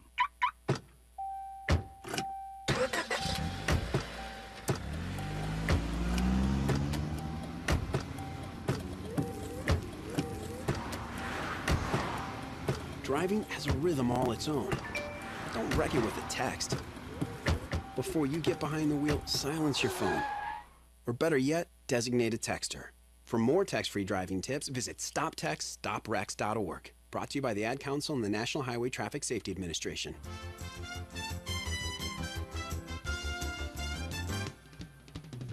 And now back to Bobby Likis Car Clinic and your host, Bobby Likis.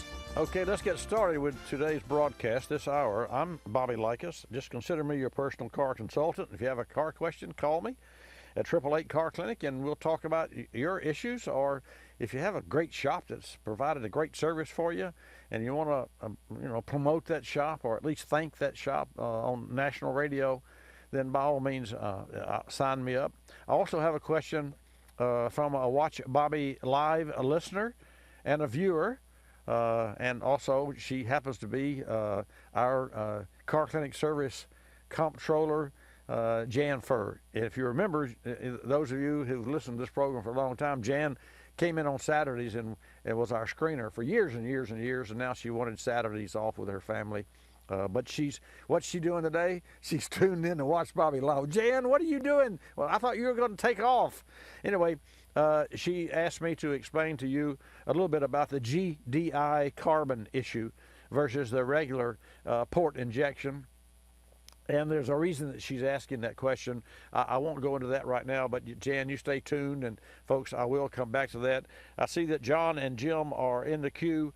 We're going to go to John in New York, and then we're going to go from New York to Michigan. In the meantime, now is a good time at 888-227-2546 for you to get in. John, good morning. Thank you for holding. Welcome to Bobby Likis Car Clinic. Thank you, Bobby. You have some information about batteries, or you'd like to add to our? We were talking about. Well, let me set the stage. We were talking about at the last hour, the first hour. We were talking about batteries and charging and testing and those sorts of things. And John, you had some information that you'd like to share with our listeners. Well, no, I wanted to know. You talked about the little box to check the battery, but you didn't mention what kind it was, where to get it, or I want to get that box so I can check my battery. Well, that box is $1,000. Well, maybe not. Okay, all right. I didn't mention that, but I didn't mention it because it's a business expense, and and for folks with cars, they don't care what we have to pay them. They just want their cars fixed, really. But I paid $900 and something for it. It's a V-Tronics, a company that was ultimately purchased by Bosch, but. So I bought that box, I don't know, 10 years ago. Well, it was $900 10 years ago, and you would think it would be more today, but it's probably about the same today, even though I'm sure its replacement is even a superior product. But it really does work, and you can use it, and it's portable, John, so you can walk around. You don't have to roll that.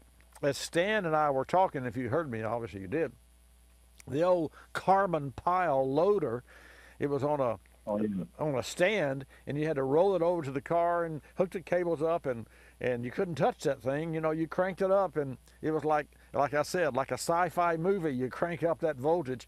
Actually, you crank up the load, and you could kill a good battery with it. I mean, it was a very antiquated way of testing batteries. That's why I mentioned the battery shop on YouTube. From our Johnson Control partners, because the battery shop is today's technology versus that older technology. So for you, I think it's would be worth your time to go to the battery shop on YouTube. You can do it from your home at your convenience and learn installation and learn tips. And you can just, if you just glean 2 little tips that you didn't know before. I mean, you live in New York. So you need to know about batteries, because your car in your state and the climate, is really the weather versus climate. The weather is demanding, to say the least. You got it? Yeah. Now, Bobby, was it you or somebody was saying that once you let a battery go dead 3 times and it's going to fail pretty soon? Because that happened to me. My discharged 3 times, and even though it's a new battery, within about 2-3 months, the thing just died. It wasn't any good anymore. I don't. Well, that's what the difference between a deep cycle battery and a standard battery. And deep cycle, and this also is great information that there's a site that's called autobatteries.com that Johnson Control also created, and I learned a lot. I learned about, in fact, it's so technical that I hesitated to put it on the air because, you know, it talked about separator plates. It talked about, of course, flooded batteries with acid versus the AGM, you know, the glass mat batteries, and so much about battery technology. But the more that I learned, John, the more that I suggest and provide AGM. And last week we had a gentleman in here with a 2010 Jaguar with 149,000 miles, had to tow it in. And it had and it also had a trunk issue, and we had to hook up to get into the trunk. We had to hook up a battery to give it source to pop the trunk because we couldn't get in the battery. Couldn't get in the trunk to get to the battery. Anyway, long story short, he didn't buy it. He would not go to the expense of the AGM battery, and we did not fix the car. He towed it in. He towed it out. I mean, it was the right way to do it, and, you know, that's what the car needed. So maybe I was, you know, wrong there, but it doesn't matter because if it were my car, that's what I would have done, and you can't have 2 standards and survive 47 years like we have and win Best of the Bay. I'm not shouting and tooting my horn, but our teams. So I recommend, because I use them, an AGM battery, because especially when you've got a car that has start-stop. Well, that car didn't have start-stop. It was the 2010. But especially when you have a car that has all of the navigation systems and the center stacks and the entertainment systems and what have you, the demands that are placed on today's batteries, everything, no pun intended, starts with the battery. So if you have a battery, replace it with an AGM battery. And you know, that's what you should do. Any questions? Bobby, where do you get is it a certain brand do you buy? I mean, how do you know you're going to get an AGM battery? Well, what do you ask for?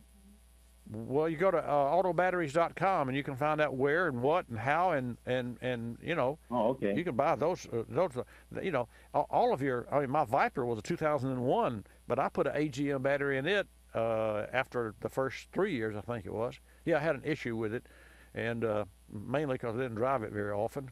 You just can't ride a bull every day, you know. Anyway, that's what I use because the battery is located behind the fender well, and you had to pull the left rear tire, jack the car up, pull the left fender apron, that big plastic panel out just to gain access to the battery. So when I went in there, I said this will be the last time for a long time, and I put an AGM battery, and it was the last battery I put in that car before I sold it. Bobby, I know some of these auto places, they have I guess like you say, they'll check your system, your charging system, yes, your sir. alternator, Right. just how much current your starter's going, all that stuff. Right. Mm-hmm. So, and they give you a report, you know, whether your alternator is good or bad, and Absolutely. your battery, how much, if it's, you know, if it's the reserve is good or not, how many crank cold crank amps has. If he doesn't have it, you know, you can replace it and all that. So I guess you could probably, besides paying $900, you could try one of those auto parts stores. Well, you can. You can. No question about that. You can definitely get the free battery check, and O'Reilly Auto Parts gives a free battery check. And there's been a lot of people that have saved a breakdown, you know, or a no start, no crank, rather, situation. Hey, John, thank you so much for your call. Always great to hear from New York. Thank you for all your information, Bobby. You did very enlightening. I just got to go right there and look at autobatteries.com. Thank you very much. Cool. Appreciate you. Let's go to Jim in Michigan. Jim, welcome back, actually, to Bobby Likis Car Clinic. How are you doing? Well, I'm doing pretty good today, Bobby. I think I've got some good news to share, but I'm going to start off with something bad that I went through with you for about 2.5 years. Okay. Ikata has done it again. They've wrecked airbags, not replacing them quickly. 6 major car manufacturers have a total of 60 million cars with bad bags. Yeah. I personally will interject my feelings on this, that if you have a trouble light that indicates that and your VIN number says you've got a bad one, they should replace it, and it should not be 2 years where you just shut it off, because you bought the car to have it there to protect you, and that's most important. Well, I agree with you. But, you know, that company went bankrupt, didn't they? Apparently not, because they're still in the case again, and if they don't have enough backup companies, they're going to take another 2 to 3 years. I don't see the fairness in it. Well, no, I agree with you, Jim. It's not fair, but it's just one of those things we have to deal with. There are a lot of cars, as you said, 60 million, a lot of cars and trucks, vehicles with the Takata bags that need to be replaced. But I think the dealers are working through, you know, at whatever speed that they possibly can. That's well, you so can't many blame the cars. dealers. They can't push it out if the bags aren't available. No, that's true. That's a fact. You know, you can't install what you can't find. So that's for sure. What else? Actually, we're coming up on a break, so you, Jim, you stay there, and I see Art is on the phone. And folks, I'll invite you at 888-227-2546 when we come back. Let me hear from you. This Engine Care Spotlight is brought to you by Walker Products, a leading manufacturer of quality fuel system components and engine sensors. Today's vehicles are being pushed to new heights with increased fuel economy and fewer tailpipe emissions, which has created the need for a smarter and more sophisticated exhaust after-treatment system, featuring an array of sensors designed to help monitor and control the different aspects of vehicle operation and health. The EGT, or exhaust gas temperature sensor, plays a major role in multiple processes, and it's critical that the EGT is performing within their limits. But not all EGT sensors are created equal. Housing styles and materials vary, in addition to resistance types and temperature ratings. It's imperative that a consumer replace their EGT sensor with a correct OEM factory-style sensor. Walker Products has been supplying the automotive aftermarket since 1946 and manufactures all of its EGTs using only OEM-based sensors. Need a new sensor? Walker Products offers OE quality at aftermarket prices. Drive to walkerproducts.com. We recently worked on an 03 Buick Park Avenue with a 3.8 engine, and the vehicle had been a workhorse, 190,000 miles and more. That said, fuel economy had slipped from 24 mpg to 19. On cold startup, the check engine light flashed. In addition to rough idling, engine fuel trim pointed toward carbon issues. A quick scan revealed random misfire code P0300. The codes were cleared, and after a visual inspection of the ignition system and fuel filter change, we added a can of Berryman B12 Chem Tool to a fresh tank of fuel. After a 400-mile round trip and a second can of Berryman B12 Chem Tool, fuel economy was back to 24 miles per gallon and idle quality was restored. Many times, complex running issues are traced to carbon issues on today's vehicles. Fuel system maintenance starts with simple tank additives as the first step in carbon cleaning your engine. The next time your vehicle is sluggish or experiencing fuel economy that's not up to par, try Berryman B12 Chem Tool. Learn more at berrymanproducts.com. That's berrymanproducts.com. You're listening to Bobby Likis Car Clinic. Telephone tip. From Geico Auto Insurance. When calling Geico to switch your car insurance, you will not need acetaminophen, naproxen, indomethacin, ibuprofen, a cold compress, an on-call acupuncturist, or any other pain remedy. In 15 minutes, you could save 15% or more. If it were any more painless, you could do it in your sleep, which is theoretically possible since we offer complete 24-hour service. Call 1-800-947-AUTO, 1-800-947-AUTO. Geico Direct, the sensible alternative. When you purchase the latest TV, tablet, or smartphone, don't forget to do the right thing with your old ones. Recycle them. The Consumer Technology Association and its members are making recycling your old devices as easy as buying new ones. Just go to greenergadgets.org, type in your zip code, and you'll instantly find the recycling location closest to your home. You'll also find recycling tips, like asking the store where you buy your new TV if they'll haul away your old one. Don't let your old tech tools clog your local landfill. Just visit greenergadgets.org.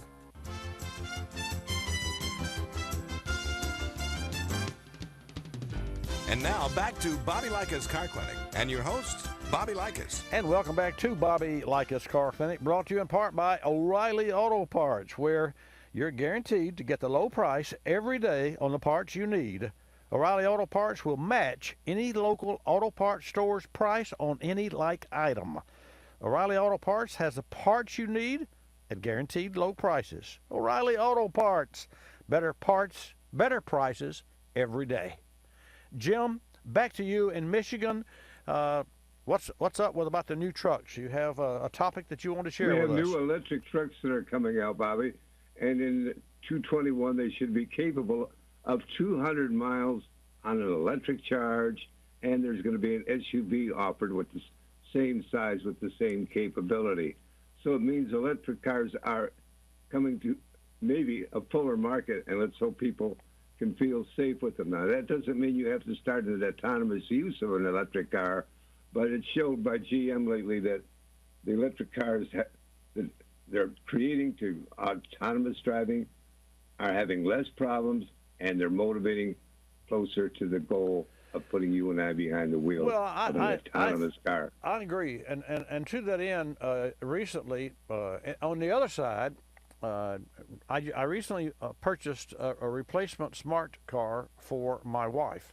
And she drives the 08 smart car. She's driving today. I mean, it's still her car because we haven't picked up the one that I bought yet.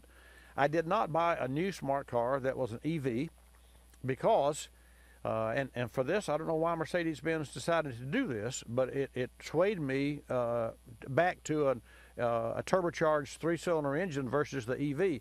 The new EV smart car, Jim, has a range of 58 miles. And that EV powertrain is the same powertrain that Mercedes adapted for the Smart in 2015. So when they moved fast forward to 2018 and 19 to go to EV, they used the 15 running gear. So I'm not going to buy a $24,000 smart car that has a 2015 running gear. And I hope that Mercedes is listening, because anybody that would buy an EV car that was limited to 58 miles, that doesn't work. That doesn't float my boat. And I would, so you mentioned 200 miles. That's good. That's palatable and it's doable. But 58 miles, that just doesn't work. That limits every time you leave the house. You got to say, no, how far am I going? How much of a battery charge do I have here? You know, so even though those cars are mostly city drive cars anyway, but this new one is a prime. I won't go into all that because I don't have time. But just to share with you, I bought a used 2016 model with 11,000 miles on it, and I found this car only one of two in the nation in Boston, Massachusetts. And that's where the car is, and that's where she's going to fly up Saturday next and make a 4-state tour and drive that car home. Anyway, quickly, I have callers lined up, but I want to turn the mic back to you. What else did you have for us today? Okay, Bobby, quickly, Dale Earnhardt is going to drive the 100-mile race tomorrow. It should be an exciting race to watch. And they say car races have lost some enthusiasm. They predict it's going to come back even bigger than before. But again, cars are going to have more mileage. I was hoping it would be this week, but it's not announced yet. Tesla is coming out with a battery that on one single charge should do 600 miles. Well, we'll see about that. That remains to be seen. You know, the Holy Grail is what that's called, and that remains to be seen. That's true, Bobby. It's a good holy relationship you and I have because you're a super friend. Okay, my friend. Hey, thanks, Jim. Always good to hear from you from Michigan there in Detroit. Thank you for calling today. You're welcome. And now let's go to our next up would be Art. Art with a 98 Chevrolet Express. Good morning, Art. Welcome to Bobby Likis Car Clinic. Thanks for holding. Thank you. I just bought 2 new keyless entry remote fobs, and I need to program them. And the 98 Chevy van, I tried one YouTube thing, and that doesn't work. So I'm on this other one. It says I'm supposed to put a jumper between Terminal 4 and Terminal 8 of the data link port. So I have trouble seeing it, so I was able to take a picture of it with my camera. And there is metal in number 2, 4, 5, and 8 on the top row. Right. And before I stuck a paper clip in there, I just wanted to check with you to make sure I was doing this correctly. Without seeing that car and without looking at the wiring diagram, there's no way that I'm going to say, yeah, it's okay, because that data port goes directly to the onboard computer. So in the process of Art, it has been my experience, although this is an earlier model, a 98 model, it's been my experience, like I put new key fobs in my Viper, and you simply held the lock and unlock down simultaneously until the horn beeped, and that worked, and that programmed the unit. So I would not feel comfortable. Here's what I suggest that you do versus YouTube or online. Go to alldata.com and check with alldata.com. alldata.com. We use a professional AllData Pro, and we're subscribers to that, but there's a consumer site there as well. I would feel more comfortable for you getting your information to program your key fob on your 98 Express from AllData. You got it? Okay, I'll do that, because my horn doesn't, even with my, I have to imagine that something's got to be wrong with GM, because the old ones only lasted 21 years. Shouldn't they last longer than that? You think? Well, you do have a good point there, I guess. Well, it's been a good. Well, the owner of the car dictates the length of the longevity of the automobile. I mean, I see. You may be that guy that we all come out, and you're always, because I'm that guy in my neighborhood, that this guy's out there washing his car and waxing it, and whether it's 50 degrees or 38 degrees or 98 degrees. I do mine in of course we don't have many 38-degree weather, but if it's hot, I'll pull it in the garage and I'll wash it in the garage at the same time. When I'm finished, I wash my garage floor, which is painted, by the way, and I keep my car up. So you may be the kind of individual like that, and you ask that fellow, have you ever had an engine to blow, or have you ever had a breakdown in your car? And they say, no. Why do you ask? Well, don't you think there's some correlation between a car that's broken down on the side of the highway and how it's been treated?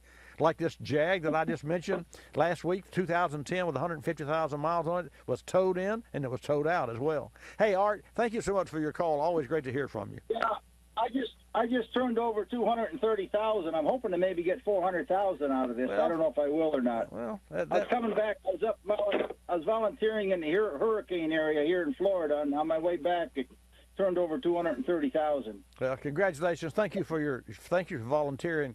Rusty Staley, one of our team leaders, and a great customer care provider. I'll tell you, he's just doing an excellent job.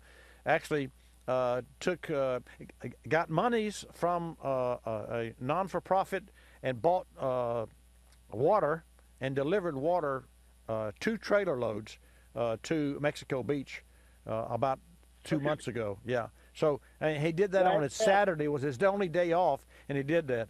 Anyway, Art, thank you so much. I always look forward to hearing from you and anyone here around this area. Thank you for calling. I'll check out that webpage. Thanks. Oh, you're welcome.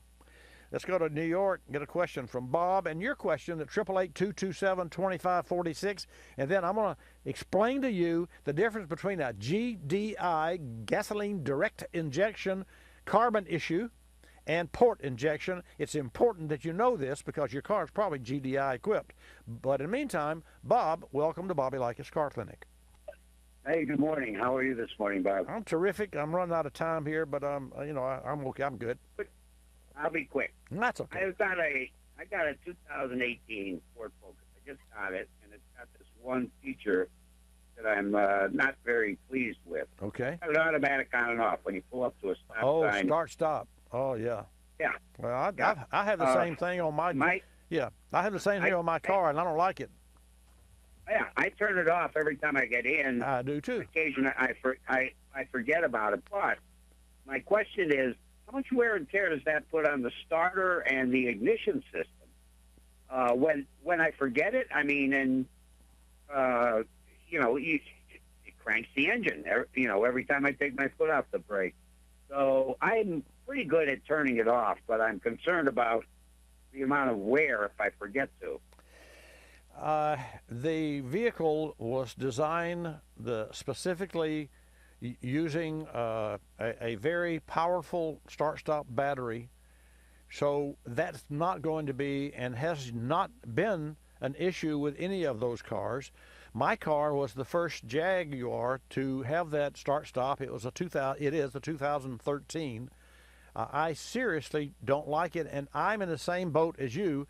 When I forget to turn it off, because it defaults to on, and I pull up to the traffic light, it can be a bothersome, and it's especially a bother to me because I'm a left foot, right foot driver. I keep my left foot on the brake, and I don't ride the brake, but I do a left foot. I do stop with my left and go with my right. So I have no time between go and stop. I mean, and that would save me an accident one of these days. Actually, it did save me a couple of years ago in a rainy night. But anyway, that software is not changeable in your Ford, nor is it changeable in my car. But BMW had so many complaints that they made theirs so that it stays where the driver last left it. And I wish mine did. I'd wish mine did too. The other component thing about it is when it turns off, I'm in the Northeast. The heat stops. If you're trying to heat your cabin, it stops blowing. Yeah, I'm like, with you. Yeah. Wait a minute. Yeah, it's a pain. It is. I'm with you. We can't help it though. No way to permanently disable this car. No, sir. Oh, there's not. Well, I guess I'll have to keep. I have to keep remembering to press the off button. Yeah, I know. What a pain that is. I know. I'm with you. I feel your pain, man. I hate it. Hey, I'm with you. I'm with you. And so we should have. You know what we should do? I should reach out to like Super Chips and say, you got these fabulous tuners for engines, which they do. So make us well, they can't do that because it's you're into the regulations there. But anyway, the bottom line is it's just something you have to contend with. But sooner or later, maybe another aftermarket company or maybe the manufacturer, if they get enough complaints, will do what BMW did and issue a TSB software update. Hey, folks, I got a break. I'll be back and more information. Talking tunes? No, not the ones on your radio, the ones that allow you to reprogram your vehicle's factory computer without even popping the hood. The result is more power, more torque, and a better overall driving experience. We recently sat down with Jim McGinn, Vice President of Marketing for Power Tech. Jim touched on some of the additional products Diablo Sport has to offer. In addition to the Diablo Sport lineup of tuners, Diablo Sport also offers Jammer cold air intake systems and Hooker Blackheart exhaust kits. These kits work in concert with the Predator 2, Intune i3, and Trinity 2 programmers to deliver increased fuel economy, mileage, and overall performance for your gas truck or SUV. Folks, Diablo Sports performance products make the perfect holiday gift, and now is a perfect time to buy with their holidays savings. How cool is that? You get up to 20% off SRP on their extensive lineup of premium performance products. Learn more at DiabloSport.com. That's DiabloSport.com. You're listening to Bobby Likis Car Clinic. More than 1 million wild animals are killed each year illegally. Poaching is a major threat to our country's wildlife. I'm Tom Barry. I'm an actor with a desire to preserve living space for wildlife. The Humane Society Wildlife Land Trust does just that. Works with private landowners to protect wildlife, to preserve natural habitats. To learn more or to work with the Humane Society Wildlife Land Trust, call 800-729-SAVE. That's 800-729-SAVE, or visit wildlifelandtrust.org. Thank you. Did you know 26 million Americans have kidney disease and most don't know it? The day I was diagnosed, I didn't know what to do. I called the National Kidney Foundation, and the young lady who answered stayed on the phone with me and walked me through step by step. She too was surviving kidney disease, and she showed me there could be life after kidney disease. Visit the National Kidney Foundation at kidney.org. Now you know. We're a land of cynics. We don't believe anything anymore. You know why? Because we've been told we've won $1 million, that it's new and improved, that it slices and dices, that our favorite singer is still alive. That we'll be prosecuted if we cut off the tags. And of course that everything is backed with a 100% money-back guarantee. So when we hear the words customer service, we don't believe it. Travelocity isn't surprised if you're a little skeptical when they say they have excellent customer service. And that there's actually a pleasant face behind this website. A living, breathing person with a supercharged computer full of answers. Someone who's willing to help when you get lost. And most of all, someone that will actually pick up the phone when you call with a question or a concern. Customer service is just another example of how Travelocity puts you in control of travel. Chances are you'll never have to use it, but it's good to know it'll be there if you need it. Travelocity.com. Go virtually anywhere.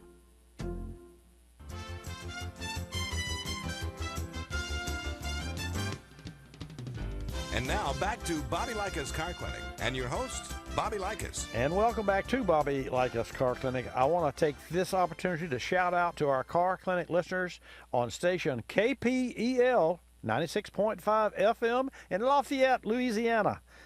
Lafayette, stay tuned next Saturday, February 23rd, when my guest will be Denise Lanclos, co-chair of the Azalea Trail Committee of Scenic Lafayette.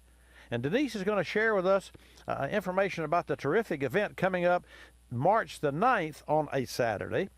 It's called the Azalea Trail Bicycle and Classic Car Cruise, where participants will cruise through Lafayette and explore beautiful landscapes and historic landmarks. If you live in Lafayette, you want to start planning your trail adventure, go to azaleatrail.org for all the details. And even if you don't live in Lafayette and you love beautiful landscaping and classic cars like I, tune in to Car Clinic next Saturday, February the 23rd, and you may get some great ideas from Denise for your community. Again, that's azaleatrail.org. Let's go to Texas, take a call from Kevin. Kevin, thanks for holding. Welcome to Bobby Likis Car Clinic. Yeah, Bobby, how you doing, bud? I'm just great. How about yourself? Oh, I'm still old, fat, and gray like I was last time I talked to you. Well, what's on your mind? Well, my mother's got a 99 Chrysler Town and Country. It's got 116,000 miles. She doesn't hardly drive it. Got it.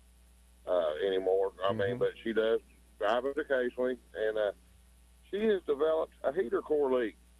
Not bad. It's not very bad at all. Okay. And I heard your ad about K-Seal. I just got through doing intake gaskets on a 94 Buick and a 98 Chevrolet Luna. Right. Right. V6s. And I was wondering how the K-Seal would work on a heater core leak. Now, I've seen some demos on it online. You sit there and watch it seal up stuff on the radiator after, over a time-lapse period. But I also heard on your ad you said that that antifreeze, when you like I had an intake leak on this Buick I did, it has that intermittent mist under load, but no check engine lights on. And you're talking about the getting the antifreeze coating on the spark plugs. And I'm just curious on that issue. Would you recommend K-Seal in that van, number one? And number two is, could that be what's causing this Buick to have it's only underload going up a hill that it does it? That's a coil. You hit misfire. Kevin, it's probably a coil pack. And I'm not sure that I don't know if you heard me. But don't remember talking about a coating on a spark plug. The only thing that coolant does on a spark plug is foul it out, because it's like standing in a puddle of water and put your hand in a power cord, which you wouldn't do. But you're a direct ground. So if the water or coolant is prevalent in a spark plug area or on a spark plug tip, it shorts the spark, and the spark doesn't jump a gap. It goes directly to the ground using the water as a path. So you don't have the spark that lights the fire, and therefore the cylinder misfires. But that's for another conversation. For your particular underload, that indicates to me that it's a plug or a plug wire or a coil pack. And that's a common issue with a GM, just like intake manifold. That's a common issue. But going back to your mom's TNC, the Town and Country. Yeah. By all means. Yes, sir. But use K-Seal, because Have you ever seen a video on what it takes to get a heater core out of a town and country? Yes, sir. I've done one before. 11 hours if you're good. Yes, sir. 11 hours. You have to drop the steering column and the dash and leave all that in the car and get behind it. It is a major job, and I owned a 97 Town and Country, and I replaced it with a 2001 because I loved all those sliding doors. Both of those vehicles were outstanding, and I never had an air conditioner to go out, even though they both had front and rear airs. There wasn't a year that would go by or a customer that would come in that would have one of those with a bad heater core or AC core that I wouldn't wonder, when is mine going to go? And luckily, because see, on AC, there's no preventive maintenance on AC. I mean, it works until it breaks. So anyway, the answer to KCL for your mother's car, absolutely. The answer to your misfire, that's a cylinder misfire. Here's what you can do. If you have a friend in the business, a technician, that has a professional scan tool, not a code reader. I'm not talking about $35, hold it in your hand. No, code. I do. I've got a friend that's got the new Snap-on. All right, then run the engine and he can ride in the car while you drive it, and he can monitor the engine fire under load on the road, and it will show up which cylinder is misfiring. That's the way to do that. Okay. It may cost me buying him a 12-pack. I started to say, you probably got to buy him a beer. It'd be well worth it. Well, in Texas, would it be a 6-ounce can or a 12? Never mind. You don't have to answer that. It'd be at least a 12-ounce, maybe 1 liter pack. You think? Hey, Kevin, thanks for calling. Always good to hear from you. All right. Bye-bye. Bye. Let's take another call from Texas. G.E. Huey, good morning. Welcome to Bobby Likis Car Clinic. Glad to have you join us. Glad to talk to you again, Bobby. Do you hear me well? I do, just as though you were in the studio. Oh, well, thank you, sir. Got an 08 Cadillac DTS, and I'm working on that, and there's several ways that I could go, but some of the customers are a little strapped for money, and I thought about doing the bypass. It has to do with the fuel pump relay that's burning up in the main fuse box up under the back seat. You mean, when you say burning up, you mean you've had to replace that same relay more than once? Yes, sir. And, well, let me ask this question, G.E. The terminals where it plugs into the female part of the housing, can you remember if you're in the business, you remember the Volkswagens that had a white fuse box, and you could look at the exterior of the white plastic fuse box and see the burned terminals within it, like you're looking into a crystal ball or something, and they were so bad. Now, this was years ago. Porsche and the 44s, which weren't really Porsches, but they're Volkswagens. Anyway, so what I would recommend, there's only two things, not only two things, but there are two main things that come to my mind. One, you've got a fuel pump that's drawing too much current, so you should check current flow and draw, or you've got a bad female socket in that fuse box assembly, and if that's the case, you can very carefully take those wires out of there and wire that fuel pump relay directly using spade terminals. Back up. GE, you can buy, and O'Reilly Auto Parts has this, because I've done this when a friend of mine had a 55 Chevrolet car built, brand new. I paid a lot of money for it. And we had to add electric vacuum because the cam was too wild and didn't have any vacuum, didn't have any brakes. So we had to add an electric motor. I went up to O'Reilly Auto Parts and got a relay holder with pigtail. You know what I'm talking about? I've already purchased that, the little Bosch-style relay. Yeah, right. I'm just kind of leery if that... No, you could do that. You could take the box out and take a picture of the wire color, make sure the terminals are all going to the the 86 and 80 and whatever 30 and 31, the power and the relay, and it could be a 5 spade female box that you bought, or a 4-spade, but it's probably a 5, and you may or may not use the middle spade. Correct. I've done this, and so you can certainly extract that portal from the fuse box assembly and make your own little separate relay holder, and then tie wrap it in place. However, having said all that, if the fuel pump is drawing too much current, then you haven't fixed the problem. You've only fixed what the problem burned. You got it? Got it, yes. And the fuel pump has been replaced with the strainer. Okay. This has gotten so bad. I did the modifications that GM suggested as far as cutting and back the latches that latch the seat down and getting the lower relay, shorter relay, in other words. Right. Now it has melted or literally welded itself to that fuse box. Take it out of there. Take the wires out, but make sure you cut the wires back to where you get fresh wire, because you know the wire becomes brittle and burned. You know the drill. Yeah, it's you crystal down in there, and you I've can just do that. seen this on later model Buick Lucernes, and GM won't do anything about it. No, I know. I mean, I don't understand that, and personally, I think it's a fire hazard. And you got kids sitting back there, elderly people, or what? And this is a nice vehicle. It's under 80,000 miles. Yeah, they're good. They're good cars. We work on a lot of them. We have, we've got one in the shop now that has a couple of modules that are bad, and we've got one ordered. We had to narrow that down. Hey, you got to go, but GE, always great to hear from you from Texas there. Thank you, sir. Thank you, sir. So I have a question from Jan Furr, who is our illustrious leader in the house here. She's not in the house today. She's here 5 days a week. She and I had a conversation because she drives a Hyundai, and she is concerned because it's a GDI engine, a gasoline direct injection.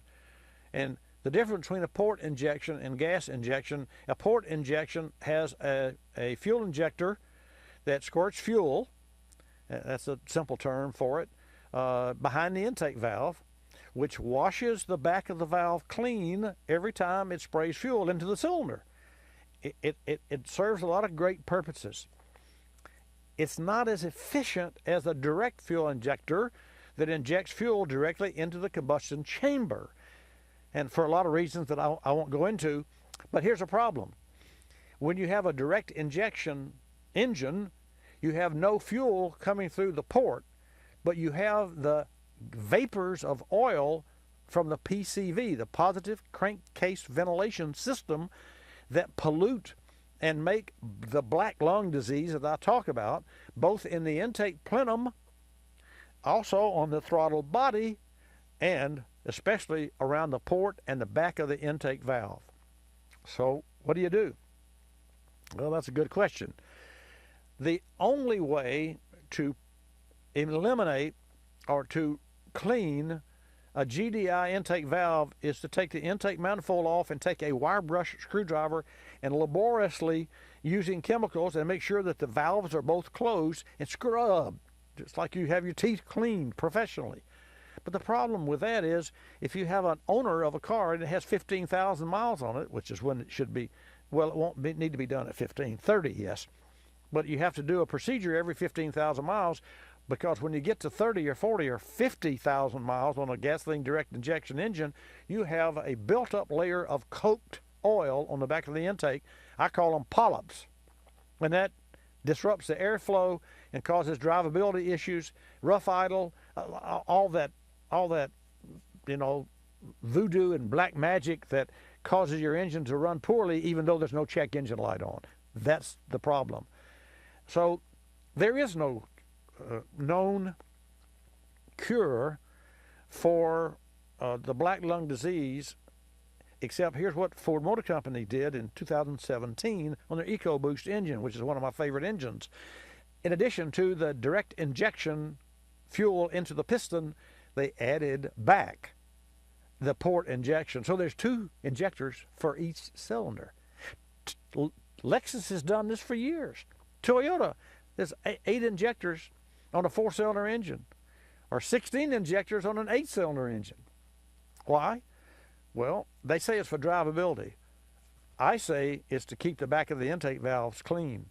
So if you have a GDI engine, you need to check with your local provider and say, what's your take and what's your advice on carbon buildup on the back of the intake valves on a GDI, a gasoline direct injection engine? You got it? I hope so. And I want to reach and take this opportunity. Factory Motor Parts. Factory Motor Parts is an aftermarket distribution partner. That's an organization that prides itself on delivering premium original products and name brand automotive products to independent service centers like yours truly, and to dealerships and to other companies across the nation. Well, recently, Factory Motor Parts, or FMP they're known as, awarded Motorrad, our partners, as Vendor of the Year. And Motorrad creates and earned this honor because they supply OEMs, that's the original equipment, that's the car makers, and aftermarket industries, that's yours truly, with parts. And Motorrad has led the way in manufacturing and delivering exclusive engine and thermal management products and solutions since 1958. And they've done such a great job that they've earned this award. So hats off to our partners, Motorrad. For more information about Motorrad products, which, by the way, in addition to thermostats and caps, and you heard me talk about thermal shock recently, you should really check that out at motorrad.com, but also engine sensors, engine management. It's a perfect fit. Variable valve timing, camshaft sensors, as well as crankshaft and other camshaft position sensors. So check them out, motorrad.com. And get ready, because next week I'm going to have more information from you on batteries, more information on fuel, and I'll answer your questions right here on Bobby Likis Car Clinic. Thanks for tuning in. I'm Bobby Likis. Like us, you'll love us. This is Bobby Likis Car Clinic. Bobby Likis Car Clinic is a copyrighted presentation of Car Clinic Productions Incorporated and may not be reproduced or rebroadcast without the express written approval of Car Clinic Productions Incorporated.